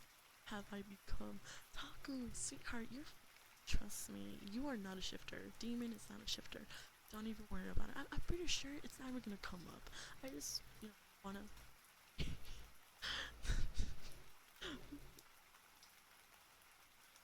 Anyways, you guys are very adorable. But yeah, is there any book of Goosebumps you guys would want? No, I can totally think of a book right now. It's not Goosebumps. It's from R.L. Stein. But it's from more of a teenage perspective. I'm not as lovely as you, Tom. So sweet. You're giving me a toothache, and I'm okay with that. I'm very much okay with that. So, I can't find a book on Goosebumps. I was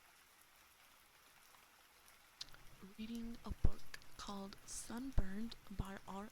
Stein, and it's one of my favorite books of all time. You guys know what that book is? Do not spoil it.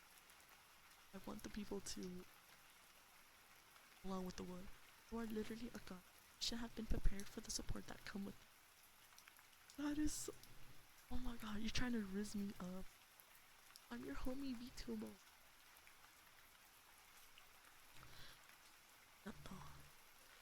Adorable. Very adorable. Arty, Discord real quick. Oh, yeah, sure. No worries. Yes, I'm your homie VTuber, Artemis. My whole thing. Hi there, Lexi. It's a pleasure to meet you. You have a beautiful look. Very beautiful. What do you mean trying? Oh. Bruh. Oh gosh. What do you mean? It's clear. It's because of you guys that I'm the way I am.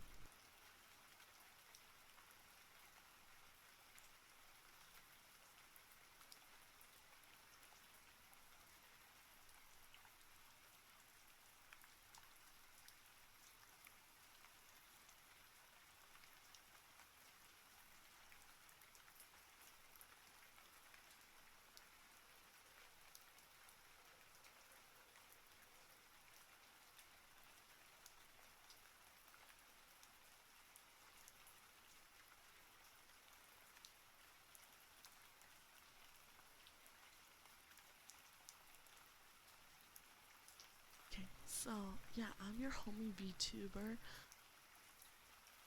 said, that's my whole thing. To be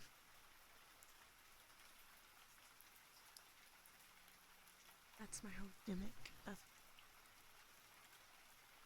also, oh, I don't know if anyone knows, Goosebumps released on Stinky. I was so happy. Thank you so much for following these heavenly Try to goddesses. follow. Have fun. To meet you. Lovely day ahead of you, or a good night. Yeah, I thought it was a reboot. It's not a reboot. I got lied to. So upset. What? What happened to the Goosebumps? The Goosebumps. I bet it cheated. I got the 3 months. But yeah, so upset because, guys, I'm a fan of Goosebumps. Makes sense. I mean, yeah. Probably gonna read Unburned for the next stream. Let me tell you. Let me tell you why I picked Sunburned. Love this book. It awoken something in about true crime. I don't know if you guys know this channel. It's called Arty Discovery. It's amazing. Highly recommend it if you're into true crime. So, I mean, you're not goddess, kind of. It is. That's it. Always. Speaking of darkness, I'm actually a huge fan of Kingdom Hearts. Actually, the entirely lore of Kingdom Hearts. Somewhere stream.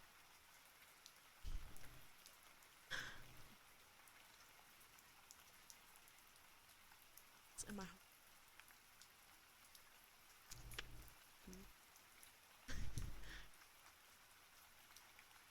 We're all okay. All besties now. Love K-pop. K-pop. Kingdom Hearts. I love Kingdom Hearts. Get real good, yeah. We're all awesome here, okay? We're all awesome. Actually, the thing about Spawn Sunburned is, what's your favorite shoe? I know this is a trick question, to be honest.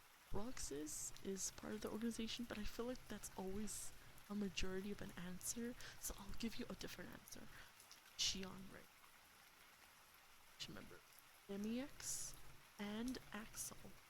This was a popular vote, but I love MEX because I feel like part of the organization. I'll be honest. He may not be the best fighter, but I'd be the best person to hang out with. What about you, Demon? Who's your favorite organization member? You know what? Actually, okay, like I'm some sure when I can actually have. No. Me and Demiax have something. Just listen. Necessary, of course, you know.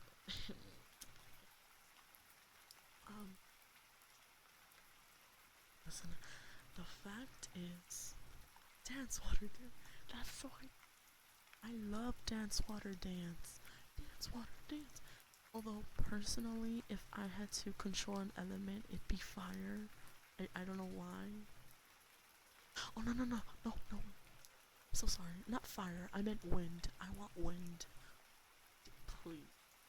I want wind. Wind would be amazing. But yeah, actually, I don't know if I could read sunburn.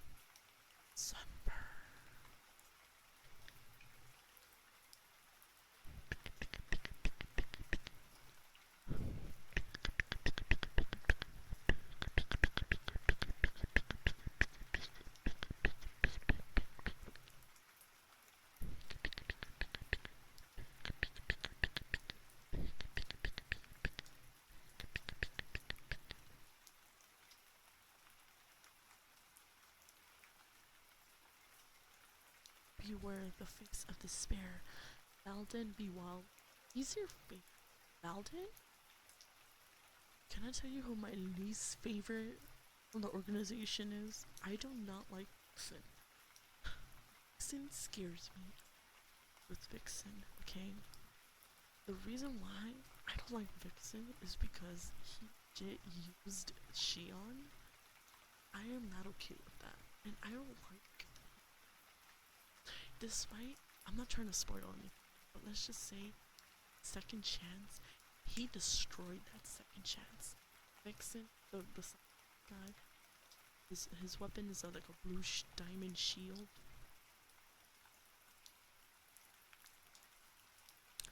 Hi Ru, how are you, sweetheart? What's my homie doing? Hi Ruby, doing a phenomenal day today.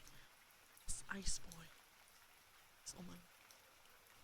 Vexen freaking scares me. Okay, he a good boy. He bad boy. Friends with bad influence. Vixen can go away. Vixen can. Speaking of Vixen, you know who I despise? I from the organization. Listen, don't come at me, but I do not like luxury. Luxury. You heard me. Luxury. So mean. She's so mean to my boy Sora. It's just me though. It's just me. That's just me. She is so. Taru, listen. I'm sorry. To know. People need to know that looks. It's just not it. Yes, her. Yes, I don't like her. She's so snippy. So she's like her. That's good for you. More for you, you know, for you. But me, she better stay away from me. That's all I'm saying. That's all I'm saying. Say okay.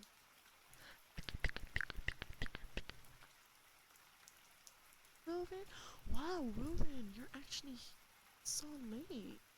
Come early. Hope your time zone is okay. Her ability is amazing. It's just wasted on her. So mean, isn't it? It's so mean to my Sora. Sora's like so wholesome. Doing quite well, Ruben. Thank you so much for asking. Ruben, actually, we just finished a book called Goosebumps. Welcome to Camp Nightmare. And debating to read Sunburn stream. We're just talking about Kingdom Hearts. In case it wasn't obvious. How are you, Ruben? Yes, book to Goosebumps. We'll do that to you. Well, like I said though, book stream away, Vexen away. Everyone else can stay. It's fine. It's with Gucci. We're fine. It's okay. It's okay. I think it's fine.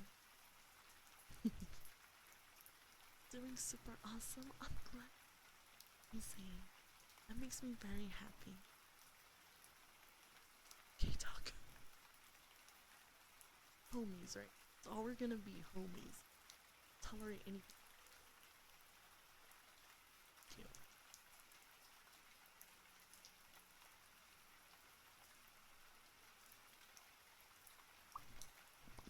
I think my favorite is either Zexin or Syax. Ooh, Syax. Realized it. Backstory kind of made. Thank you so much for following these Thank you heavenly so much goddesses. for follow Cooper Have and fun. Ira. We are thoughts of my happy Thank you so much for following these heavenly day goddesses. and I hope a Have lovely fun. day. Or Mage or Brisk. Ooh, I love Mage. Can we talk about Zayek's haircut? I'm in love with his haircut. His haircut is iconic. But yeah, crazy.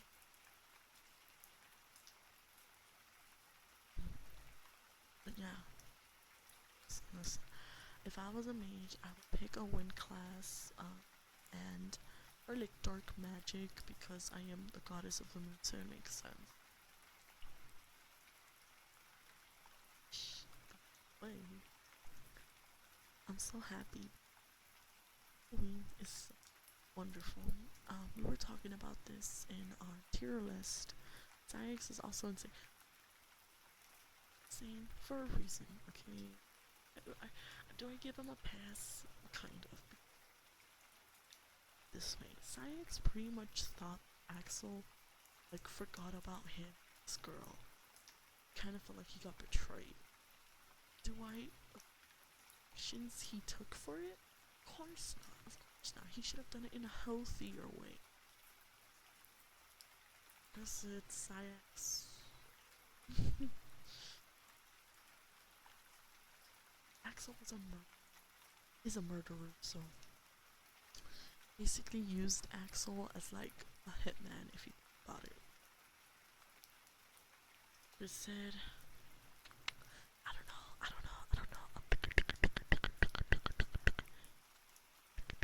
Yeah, being a person in, you know, is that why glowing eyes? Those glowing eyes. That kind of makes sense. Gosh darn it. Oh my god, thank you so much for the follow, Ellie. Arigato. I'm off to bed. Don't worry, Taru. Good night, Sue James. And I hope you have a wonderful day ahead of you. Tell. Yes. Arty Loki. I mean, wrong. He's crazy and strong. Yeah, but like, there's gotta be a certain limit to it, right? Or confusing that with something else. Oh, that's pretty crazy. Hold on. Give me a minute, chat.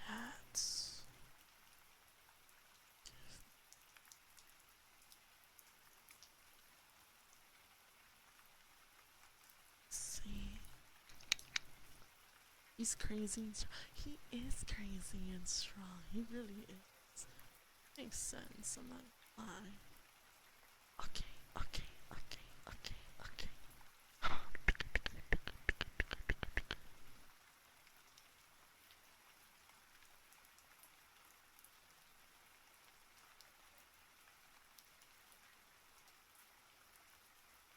So we're gonna raid someone called Sweet Licks. So doing ASMR. Please give him lots of love, okay? Amazing. Thank you so much for joining me here today. I hope you have a lovely day ahead of you or sweet dreams. And it was a pleasure to meet all of you. I hope to see you guys soon, okay? And I'll stream on Friday, same time. Bye.